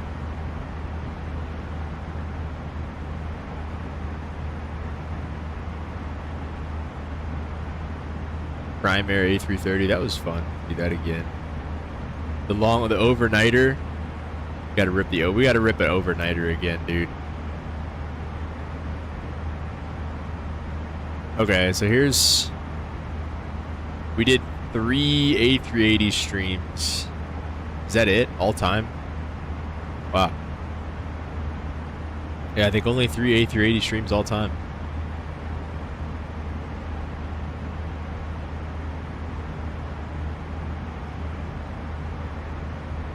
That's it. Longitude Learjet, same thing. Yeah, we were in Learjet for like a month. That was a long time, apparently. Like everybody else said Boeing, or he was Boeing, and so we both tried the other planes, and he told me I would enjoy 737 more because I can fly and do more, so he convinced me. Yeah, that's fair. I mean,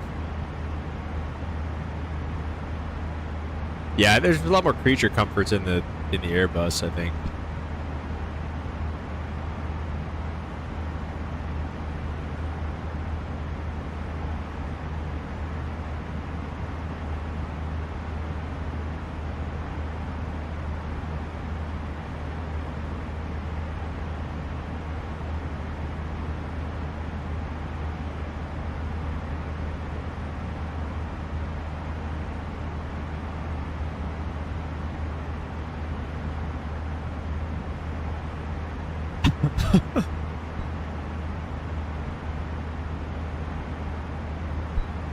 Having that yolk in front of you.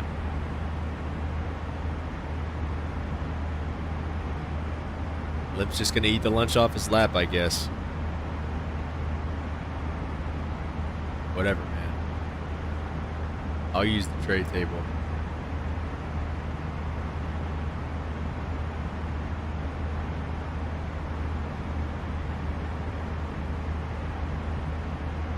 Whatever you say, boss.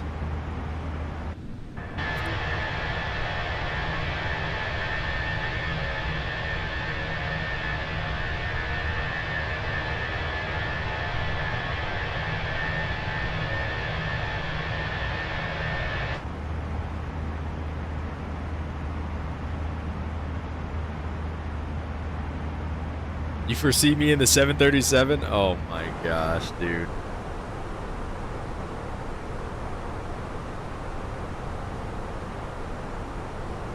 I mean, and I wouldn't be upset. And I would not be upset, though. That's the thing, like...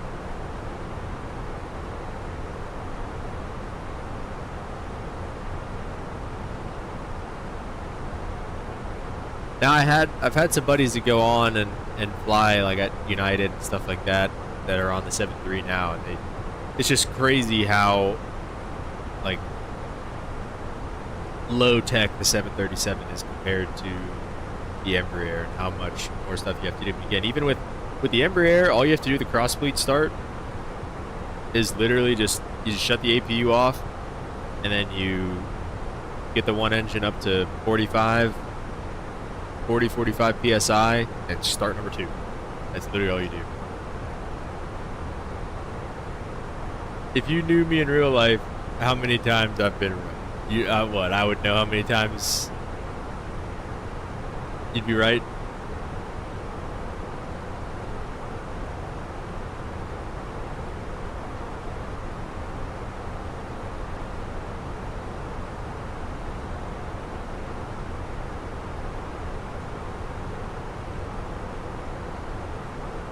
Wow, unbelievable.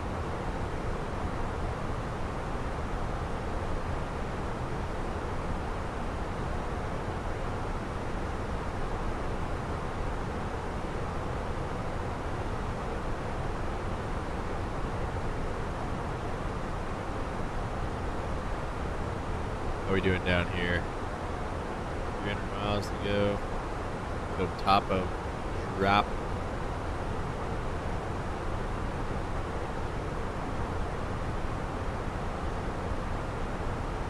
Start configuring soon. No rush, man. Just chill.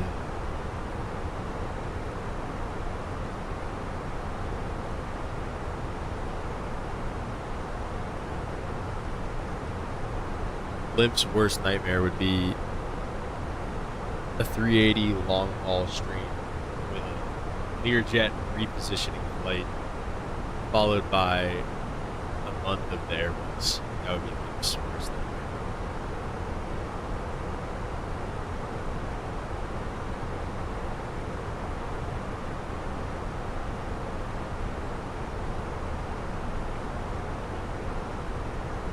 You know, I think the 7.3 is just inevitable. I think it comes for everybody. It came for B1. Goofy guy on the internet told me I'd be doing this.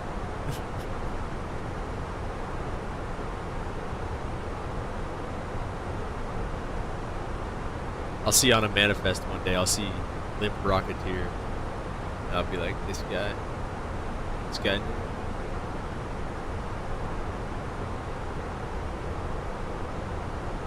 Mr. Limp Rocketeer.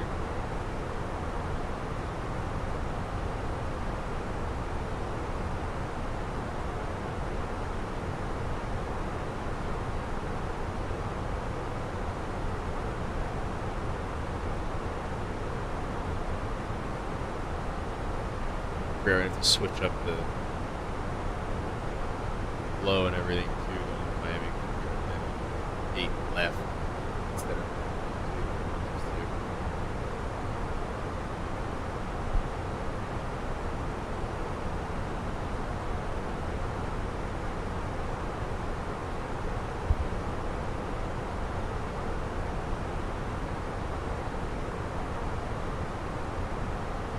And up and down in the auto throttle on the Airbus is crazy to me.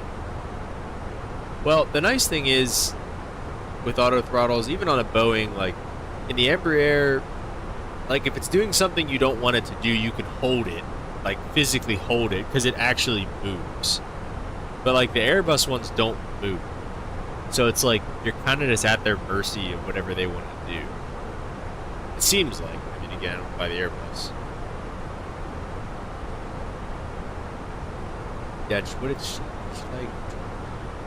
Oh, FedEx 747. Where they go from Miami to Denver. So. Alright, let's see. What do we got going to Miami? 12 arrivals.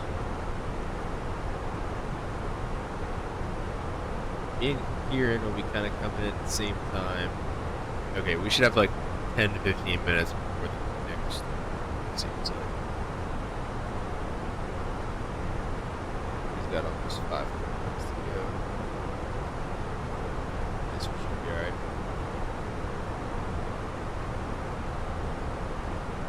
Here, and we have like 4 miles of separation. That's what it says. I didn't know.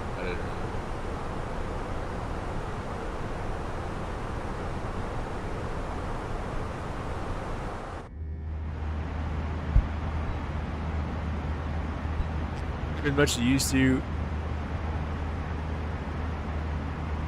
but when that Airbus Phoenix drops, will be quite a few of that. Oh yeah.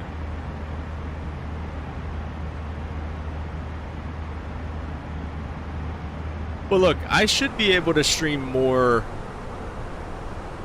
in the coming future. Right now, not being home based is tough, but I should be able to be home based here soon. And we should be able to get a little bit more consistent, but my life is just anything but consistent right now, so I'm definitely looking forward to getting back to some of that consistency and getting back to some of that, you know, being able to stream more. And like I said, we'll definitely get to that point, but for now, this is what it is. We had 10 to 15. I think the pause caused problems. My team guess saying 8 to 10. Okay. I was looking on VATSIM. It said I had 396 miles to go, and you had 392 or something like that. So I was just like,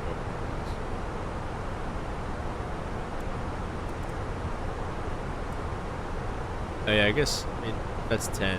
Yeah, you're 8 to 10-ish. You're right. Weather radar's picking up some stuff up here, I guess. Above everything. What it's walking about.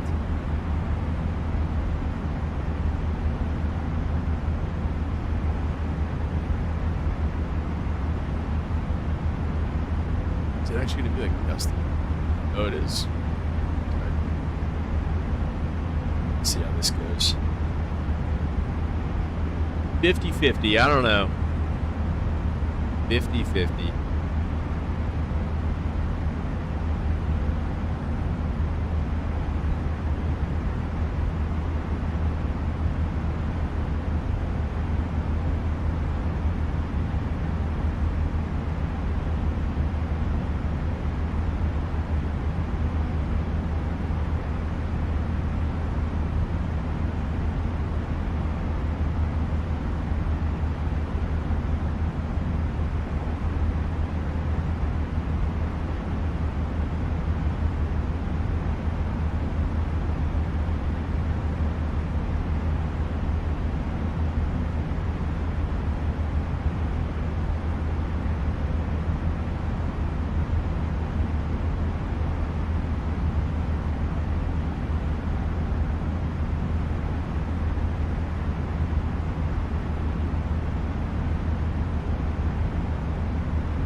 making soup.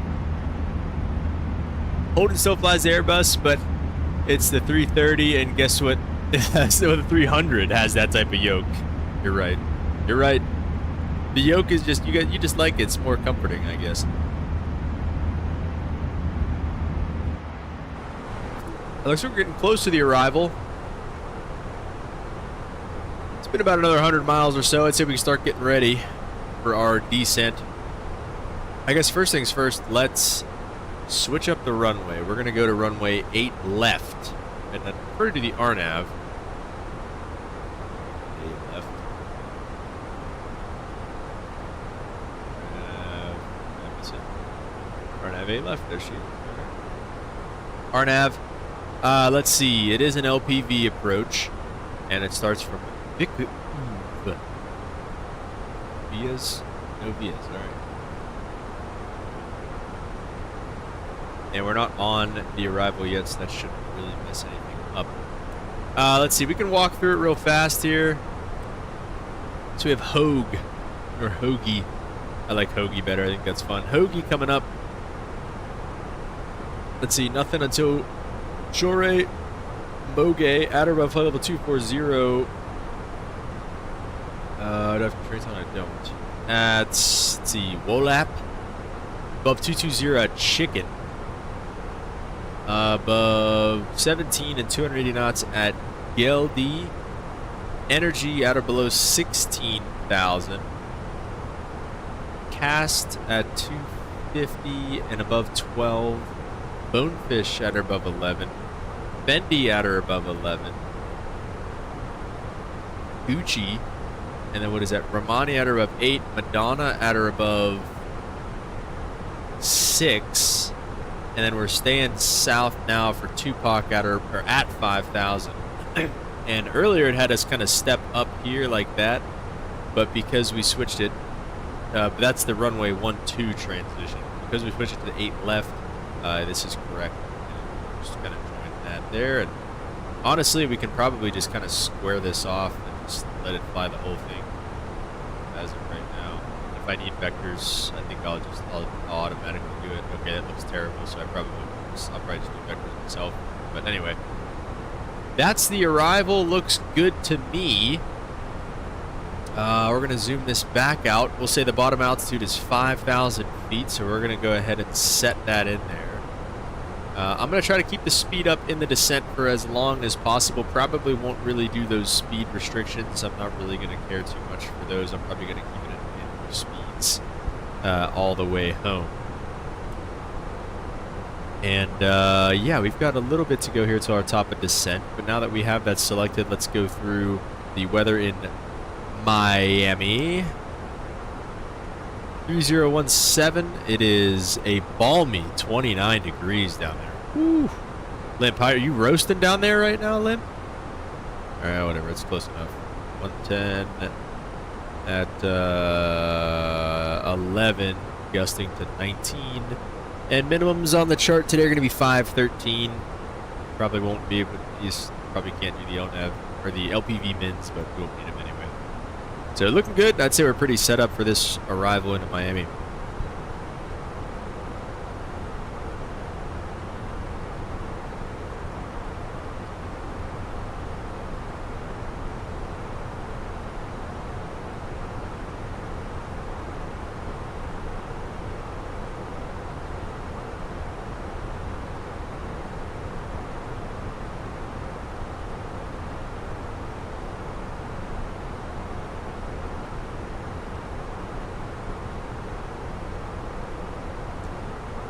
Oh, sorry. I thought I had... Oh, crap. I thought I was muted. Sorry if I was just down in that soup.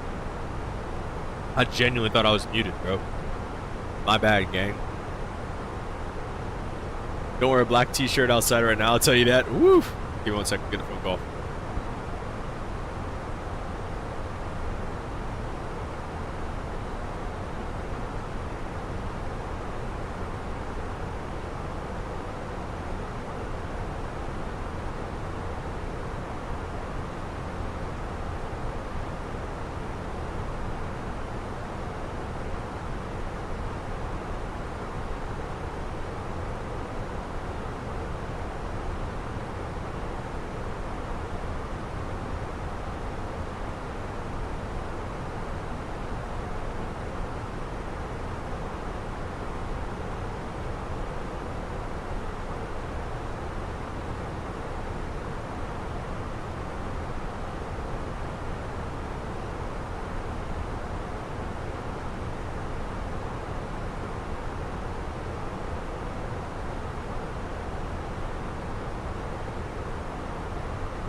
Alright guys, I'm back.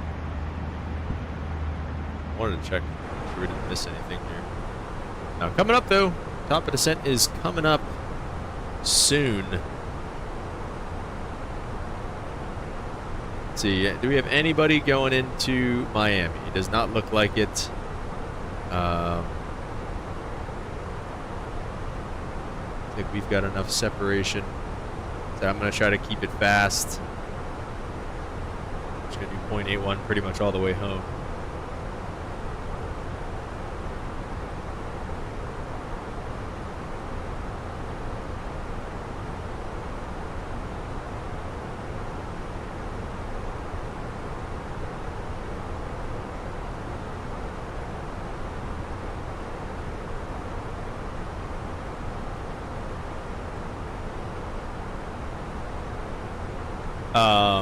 Oh yeah, Liv said first GA flight on the network the other day took the Piper Cherokee from Newport News, Virginia to Myrtle Beach. Nice.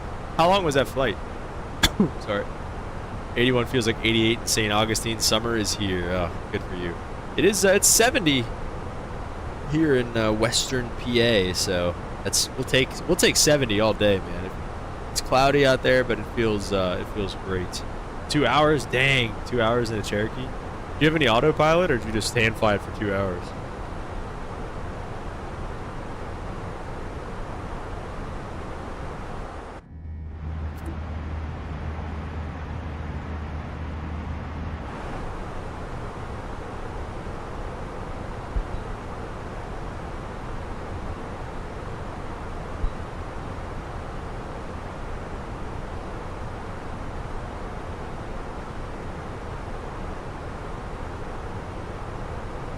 Have an autopilot, but it's not that sophisticated. Fair enough.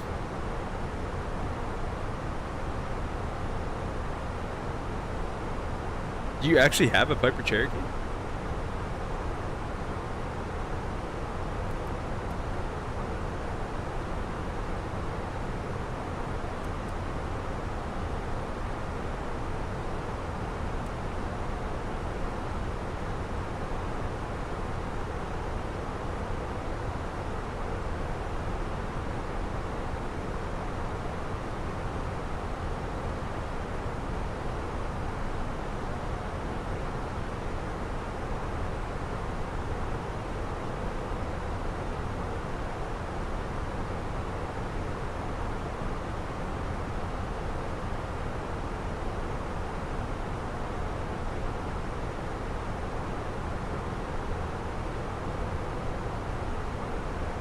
Oh, okay.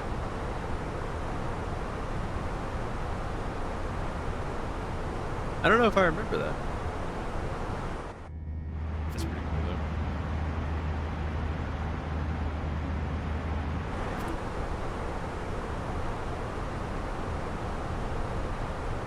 Holden wanted and gave it to you.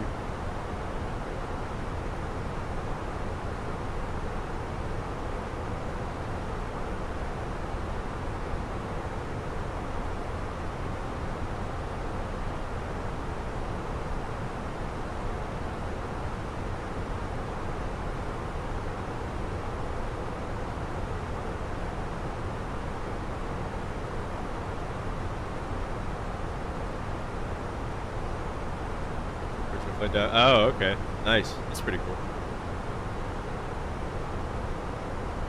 Alright, so descent briefing, you know, it looks a little bit like this, you know. We're going to be coming down the Bonefish 2 arrival. Pull it up over here, I guess, as well.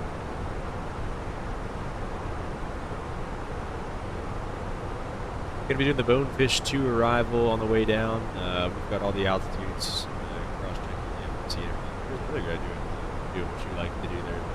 What's HWO? Oh, it's where you left from. Doing laps.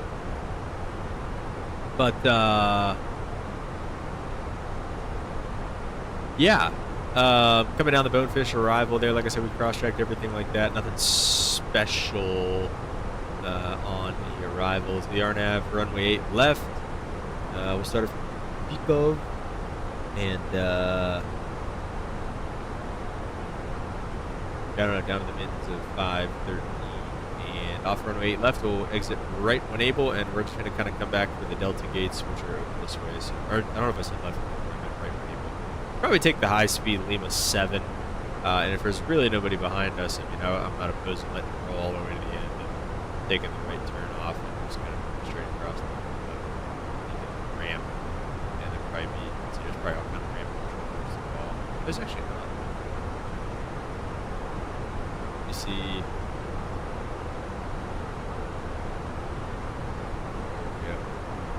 Oh. Let's see. JEP is really nice. It's a really cool feature. You can basically, like, the taxi, it's called AMM. You can click on this basically, and you have this chart available, but you can, like, on the bottom right of the screen, it says like the regular taxi chart, which is this, and then AMM, which is aircraft moving map, which honestly looks a lot like this, where it's just like a chart of this. So it's like you can click on your gate and say like, oh, we're parking at Delta 11, you know, and we're gonna land on runway 8 left, and you can like click them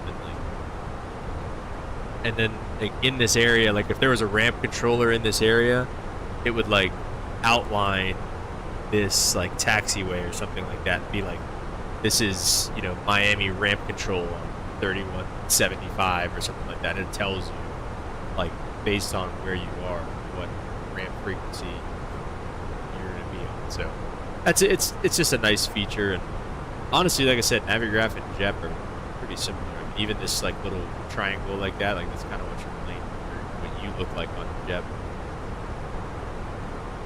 So pretty cool. Pretty cool. The sim is good, guys. I'm telling you, these sims, like, especially these higher level planes, like the FENIX and the whatever you call. All right, let's start our descent on down. The other thing with DES mode is, even if you are off on the vertical, it'll put you in like just like 1,000 feet a minute until you capture the path. Should. But these planes like the FENIX and the PMDG and stuff like that, man,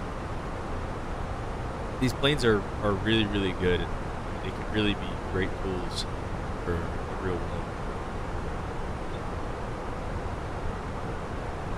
So yeah, there you go. We got 1,000 feet per minute, and we should be probably just doing that until we're a little low on the path and getting lower. So I guess we'll see.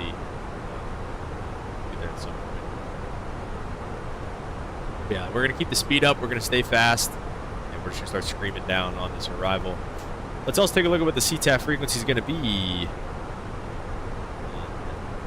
Miami 18.3, so not far off what we had already. Switch this. 18.3 is set. So we begin our descent. 2-hour journey or so.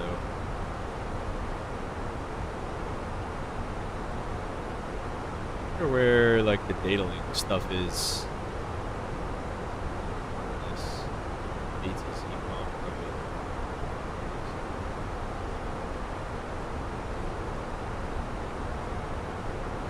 This is CPLC stuff.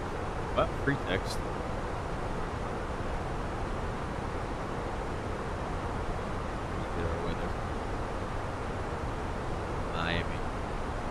Well, there's nothing on VATSIM though.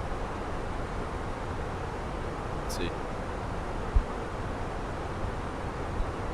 Maybe back.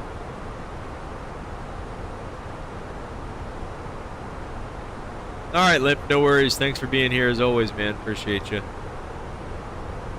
Have a lovely rest of your hot Florida day.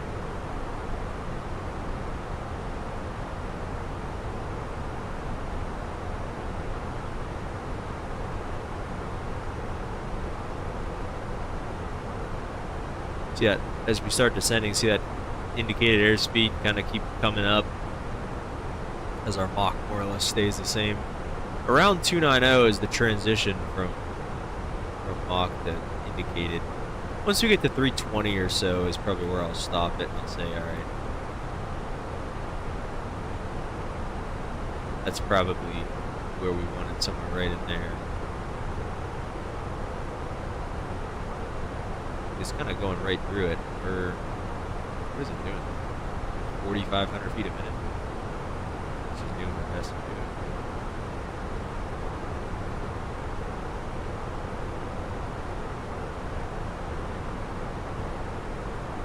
Vertical path a little bit there, but that's alright.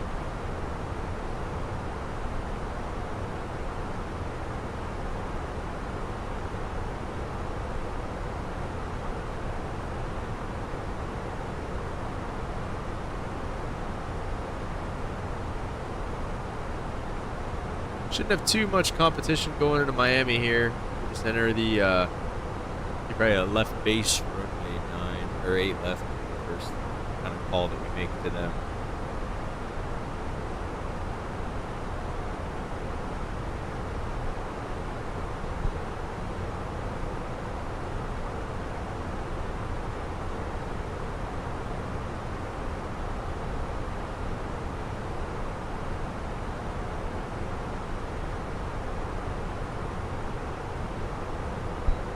Back Holden, no, not really, man.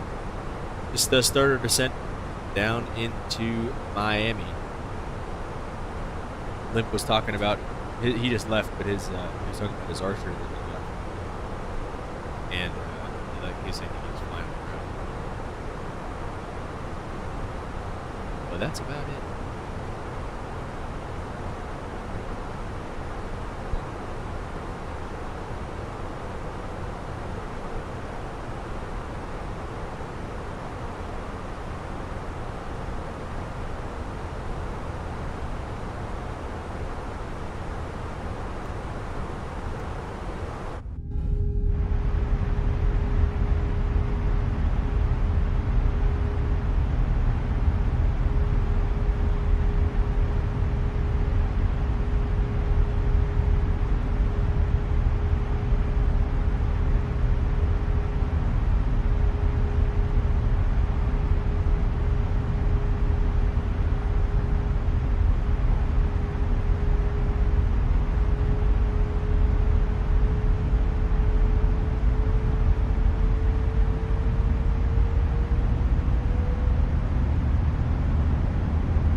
We're in our GA planes. That's sick. Oh, I don't need that anymore. So we're back. We're back on freaking VDEV, man. Let's see. I don't know why it's blinking at me already. I think it probably went to 18.5 like it usually does. What did we say the altimeter setting was here? 3 something. 3017. You guys been liking your GA? Maybe we'll have a GA meetup. Yeah, I can fly the Caravan. You guys can rip the Archer or something.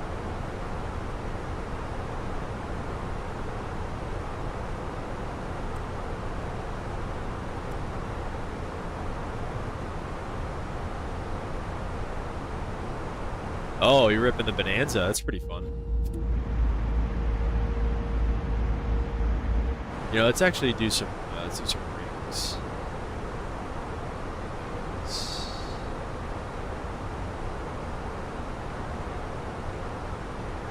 MIA. Whoa. We'll do, give me a 30-mile ring.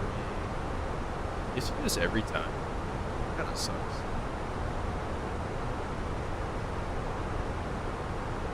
Bro, what?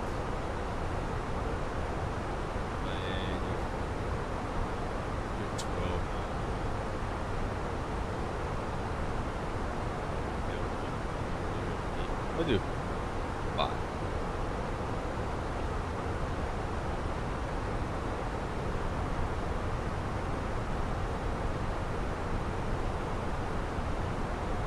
Good. Fly for 2020.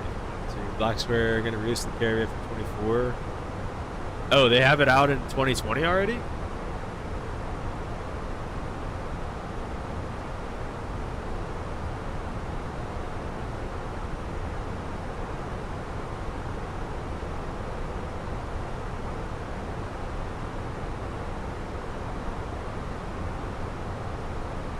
Ooh, the no carpet pod Caravan. That's a sick one.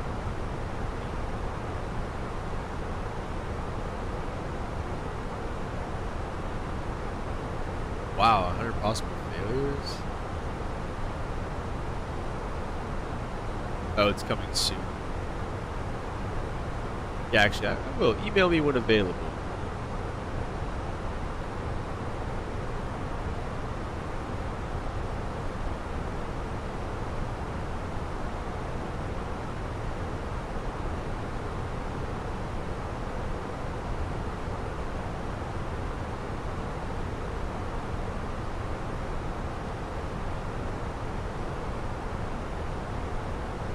I'll get you. Oh, really? It says coming. It just says coming soon.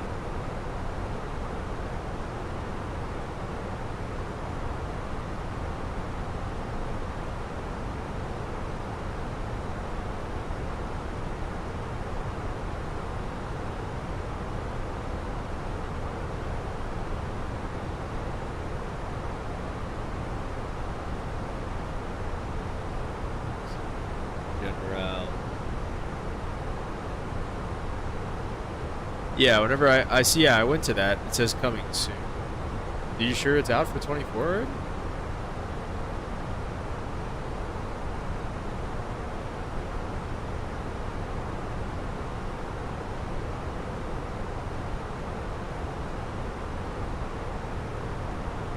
I will switch to Miami traffic, see what's going on here, as we are just about 30 miles out. Good call. Or what, to the north?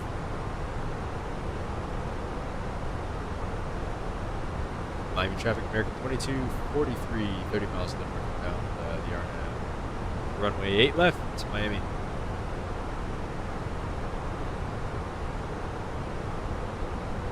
Northeast technically, but whatever.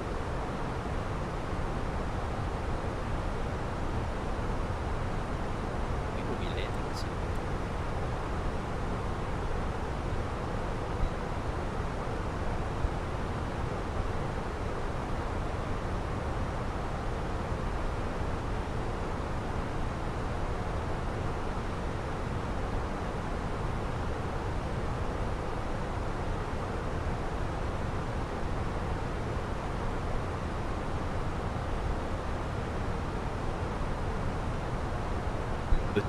The overhaul that's out for 2020.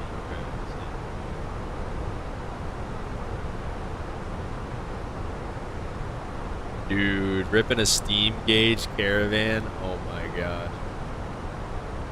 Dang, 30 bucks just for the steam gauge overhaul though. It's probably gonna be so expensive. I don't know if it'd be worth though. I mean, how much are we really gonna rip a Caravan? It's cool, like it's great. Like I definitely, if I was still flying the Caravan, 100% worth it. But like now that now that I'm not flying a Caravan anymore, I don't know if it's really worth. We'll see. We'll see. I mean, that's tough. That'd be tough to pass up. That though. Like, how do I pass up? I don't know. I feel like we'll definitely.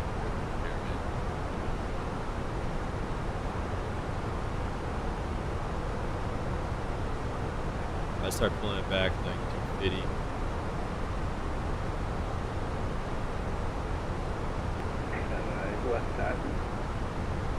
I gotta show you guys.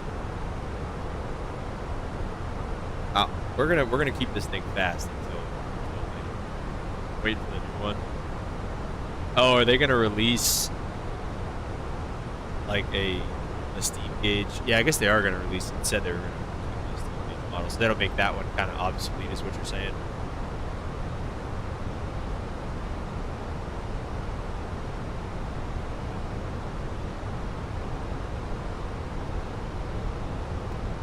Just slow up real quick here. Money at or above 8,000, so we're not behind or anything on the speeds or on the arrival, but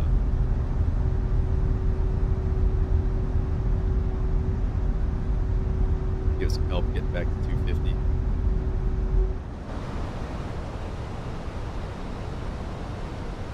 And we're coming up on 10,000.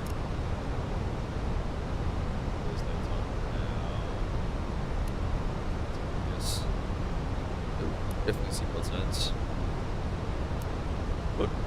Oh, is strobe lights, I guess. There you go.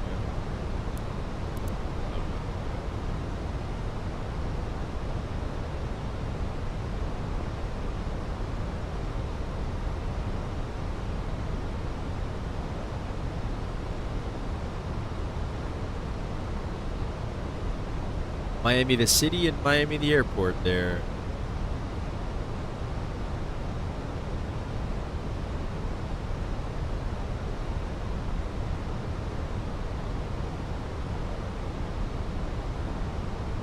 All right, let's. I say we're gonna start vectoring ourselves around here a little bit. Let's get a 260 heading for now, and let's just say this is. They say this is gonna be vectors to final. So what we could do is, let's see. I think the Airbus really what we would just want to do. Acti looks like that is the. Acti. Let me see, 275. Let's just do that for now. All right, but don't actually go to it. Just heading 265 on the heading, and keep it coming down to 5,000.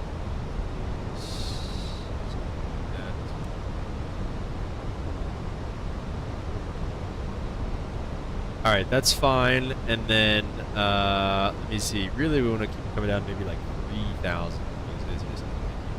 3,000, and we'll go ahead and run that. And yeah. All right. So wait, let me see this khaki. Did it have? Do I have to go direct? All right. Let's try that again. Let's go direct. Khaki. Let's just do this, the radio in 074, no, it'll be 092.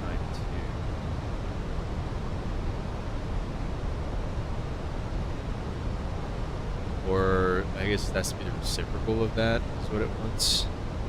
So, 272.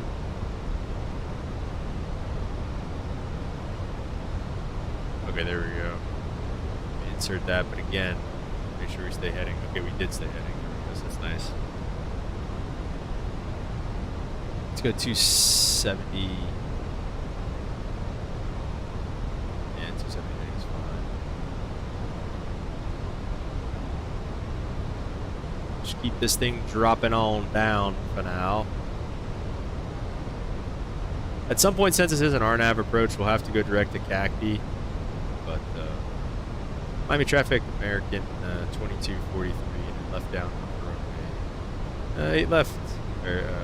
Miami. What's that guy doing? I just see somebody out there. Alaska. Oh, who's coming up from the south? One of our friends. Who's that? Mike. That's Mike. Coming in to bug us from the south in the British Airways 350. Absolutely legendary.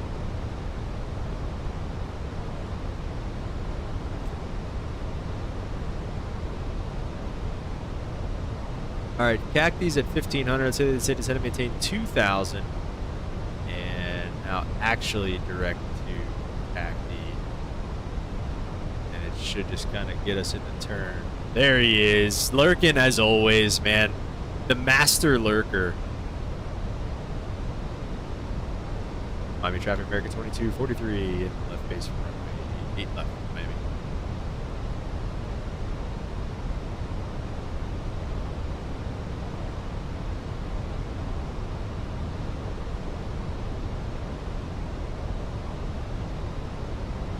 Let's see, how far out are we? We'll do 230 as we kind of take the turn here. How's it going, Mike?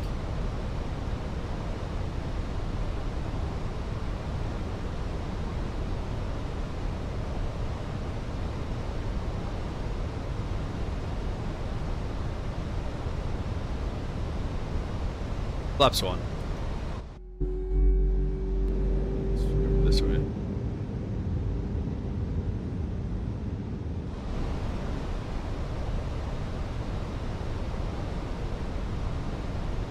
Doing good, doing good. Alright, hopefully it starts that turn soon. There we go. Miami traffic breaking 2047 left downwind, runway 8 left, Miami. Alright, I kind of chickened out of that, I'm not gonna lie. 2,500. Miami traffic breaking 2243 on about a 5 mile final runway 8 left, Miami.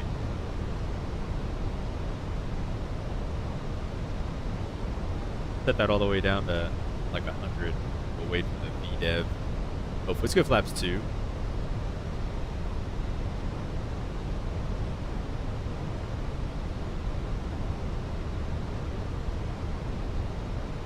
And I'm not going to go out of brakes. Brakes this thing. Say what they said. We're cleared to land. We'll get the rest of our lights on. Let's get some landing rates in the chat, boys. What are we thinking?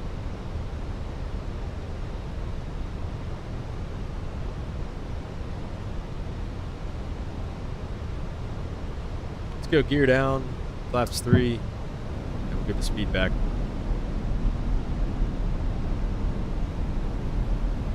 $200, Holden says. We'll see, man. I absolutely planted the, what is that? What just happened? What is that? Miami traffic breaking 2047 to left base 8 left, Miami. What is that? That's a palm tree. Is this just a VATSIM thing?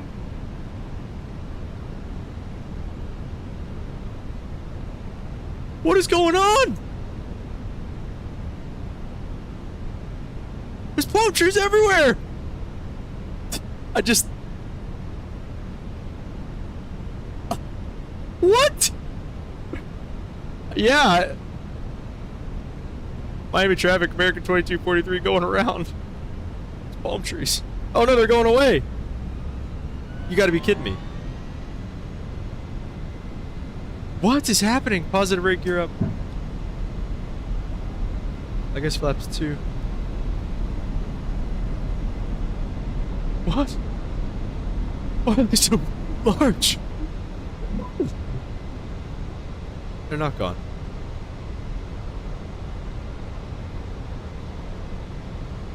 Oh shoot. No, let's stop at like 4,000. Is it, am I gonna like hit it? No, there it goes.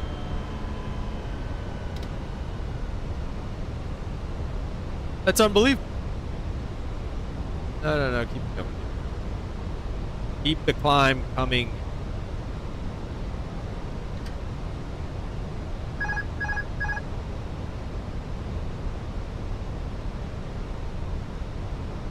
Not be open descent, should be open climb. Alright, autopilot back on, just keep me heading.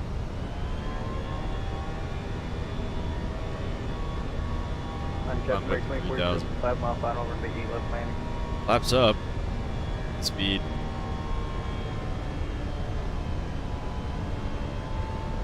Dude, what the heck was that?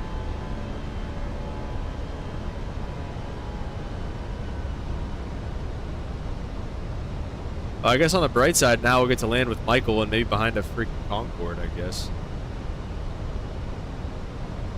I'll start the left turn.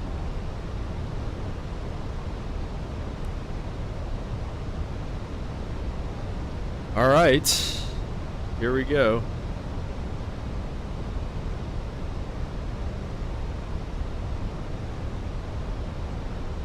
And Miami traffic, American 2243, going to join the left downwind again from runway 8 left. All right.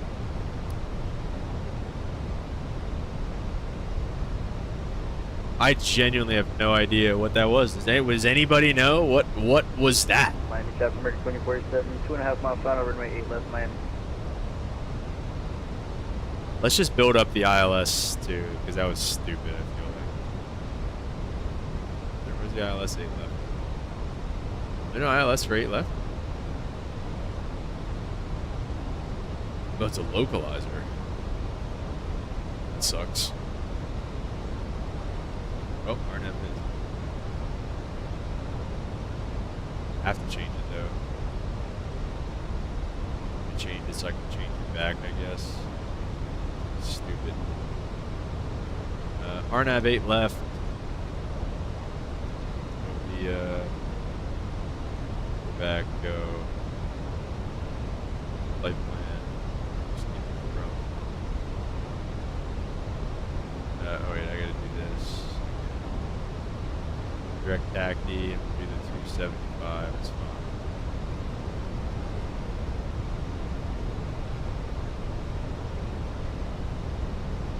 All right, here we go. We're gonna try to rejoin. Now that it's busier than heck too. By the way, everybody's coming to Miami now. Take 9. You think will that stop the palm trees? 75 worked pretty well last time.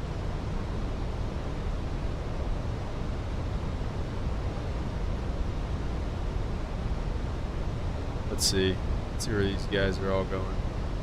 Looks like everybody's kind of taking 8 right. So I'm cool with sticking on 8 left.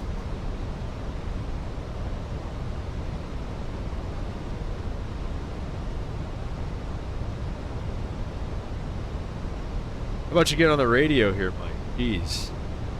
God. Intro. Alright, let's descend and maintain 2,000. Miami traffic American 2047, clear to 8 left, crossing 8 right, and I'll leave the 6 Miami. Flaps 1 for now. Dude, what? Oh shoot, we're like on the air. No, what airport is this? Oh, this, yeah. Like, dude, we're like on top of the airport.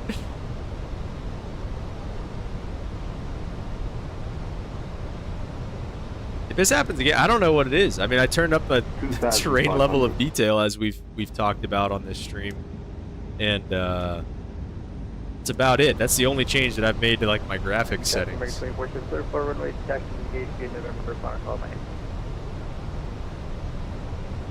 Miami traffic, Atta 36, boy. heavy on the ILS 9 approach. Alright, so we're down here at 2,000 feet. Looks like this guy, this worker, I don't know what that WKR99, I don't know whatever that call sign is. He's maybe going for 8 left, so we might have to go behind him.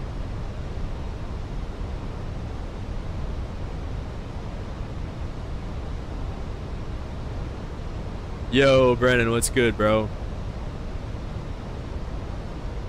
Yeah, this guy right here looks like he's coming. Made the landing, let's go. Yeah, this is the go around right here, dude. You got to go back and. Oh wait, no, that guy's not coming to 8 left. What's he doing? Do that. That's our 8 left track. I say let's just make the turn. We're just gonna go right at him. This is the go around, Brennan. This is. Oh, and he's just disconnected. Nope, keep me heading. You're being stupid.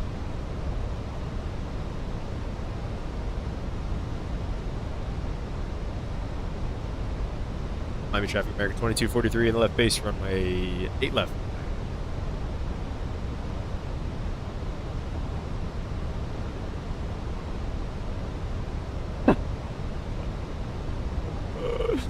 Dude, I don't know, bro. I don't know. Alright, let's get direct to Cacti again. Let's try this out.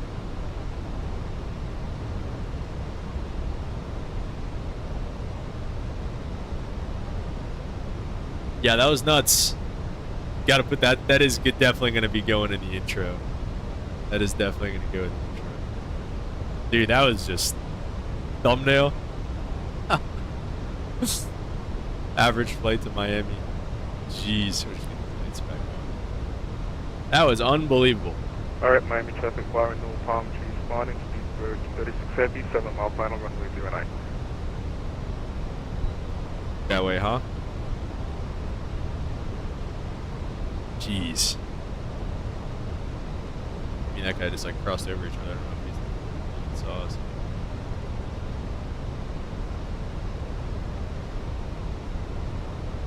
That's nuts.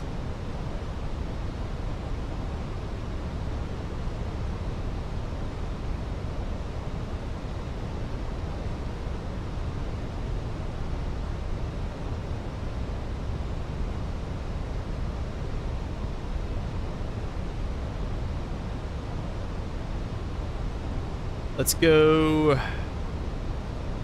Let's see.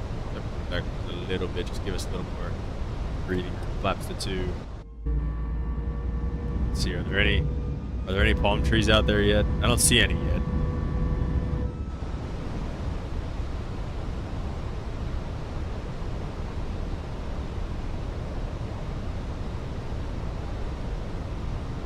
Let's go gear down. We'll give the speed back.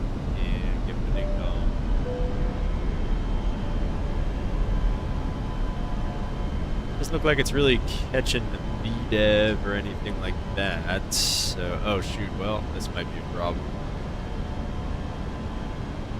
Did it even know the approach speeds? Oh goodness gracious. I don't think it does. Alright, we're gonna have to do this manually. Oh jeez. Alright, autopilot off. Oh my gosh, give me the throttles too. They're back. They're literally back, dude. Alright, we're going to runway 9, boys. Give me flaps 3.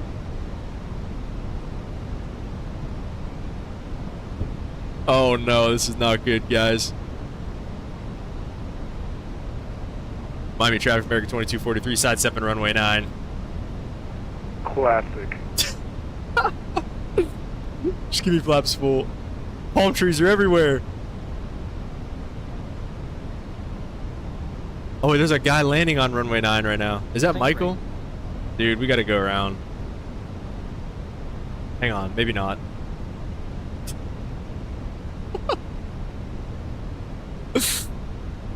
This is kind of money right now. We could do this. Pull up. Pull up. Pull up. Don't you worry. Better get off quick, Mike. 50, 40, Okay. 30, 20, retard. Oh my gosh. No!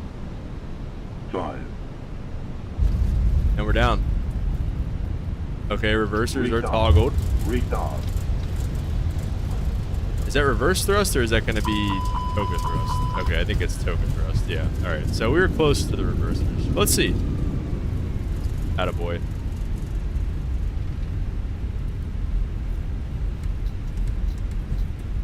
Now I think I'm stuck in reverse.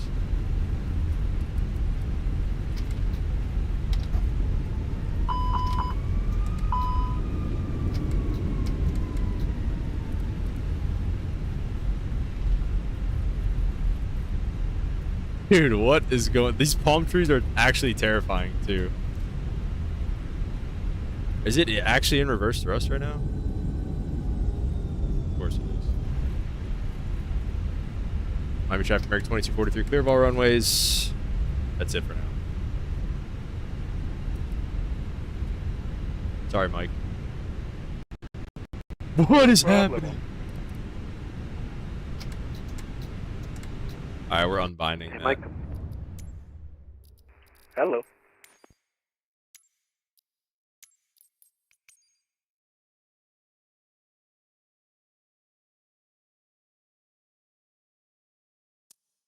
Just delete it. Jeez.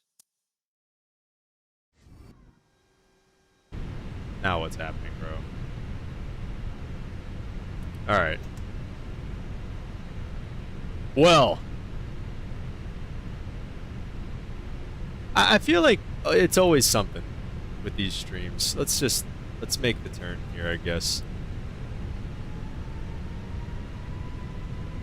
I guess we'll just get up on Victor. Wow. Can we? And we can't even cancel these cautions. There we go. Miami traffic, American 2243, cross runway 12 on Victor, Miami. All right. Traffic, traffic, Eastbridge 56 Heavy, phone is that American.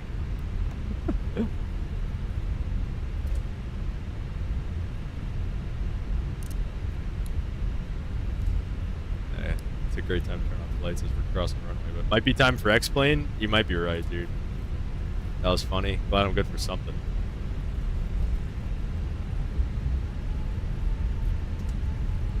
You honestly might be right, dude. It might be time to give X-Plane a shot.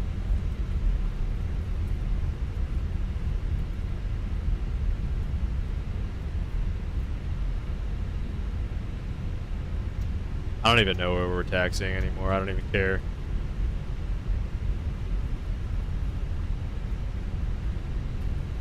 Michael says he'd recommend X-Plane. If there's somebody in the way, we'll stop. If there's not, we keep going.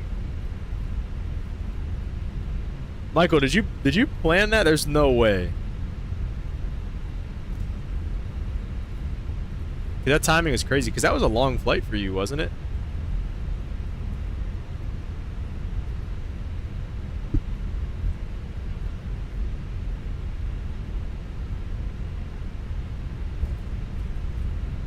And then the palm trees are gone, by the way. Like, just like that. They're just gone. Just long enough to torture us. Yeah, I was gonna say. We'll make the right on November here and just kind of take this to the ramp.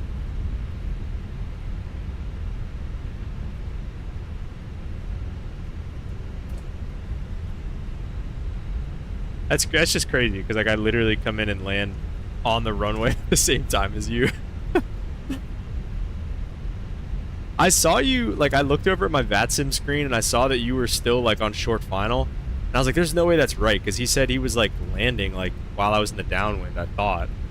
But it was in fact true. Is this you,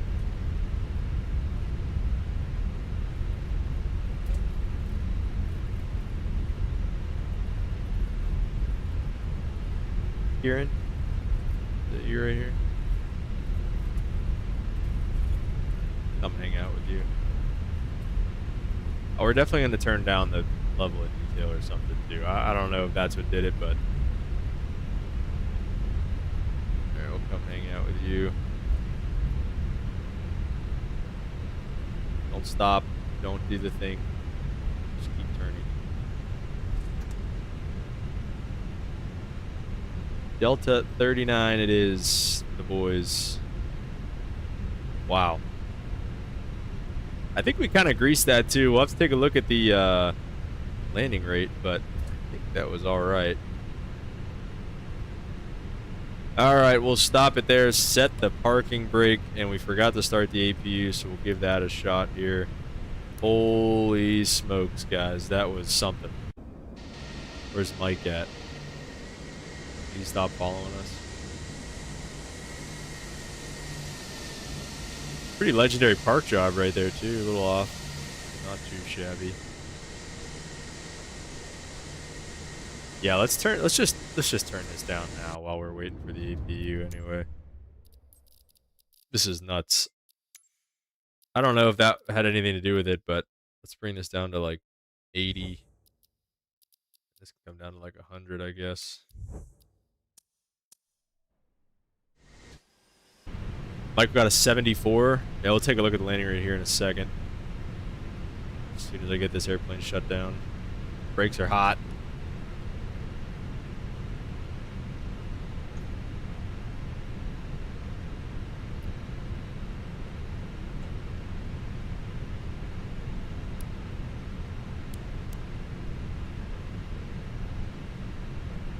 Alright, APU bleed.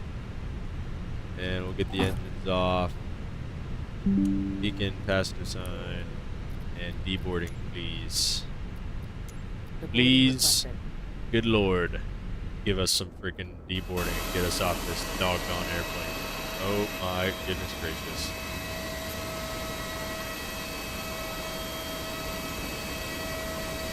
All right.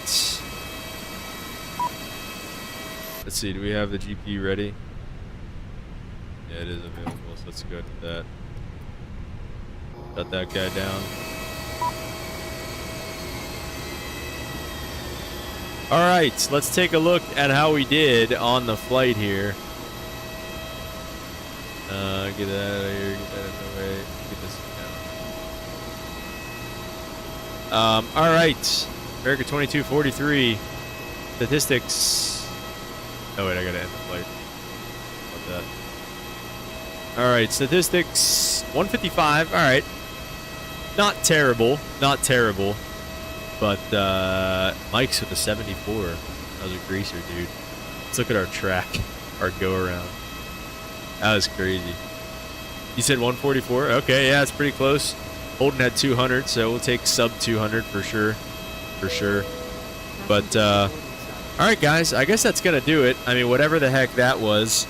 I appreciate you guys all for being here, as always, man. Like and subscribe if you enjoyed what you saw. It'll be another about a week or so until I stream again, unfortunately. Head back to sit more reserve. So, oh, yours is 144? Nice. We're all in the same boat, except for Michael, who greased it, whatever. But, yeah, thanks for flying, Kieran. Mike, it was good to see you, as always, sir. Brandon Limp, Holden, as always. AVMH, hello. Also, I see that. Sorry, man. Brandon, yeah, the classic sidestep around here. But much appreciate all you guys for being here, man. And have a great rest of your days. And we will see you all next time. Peace.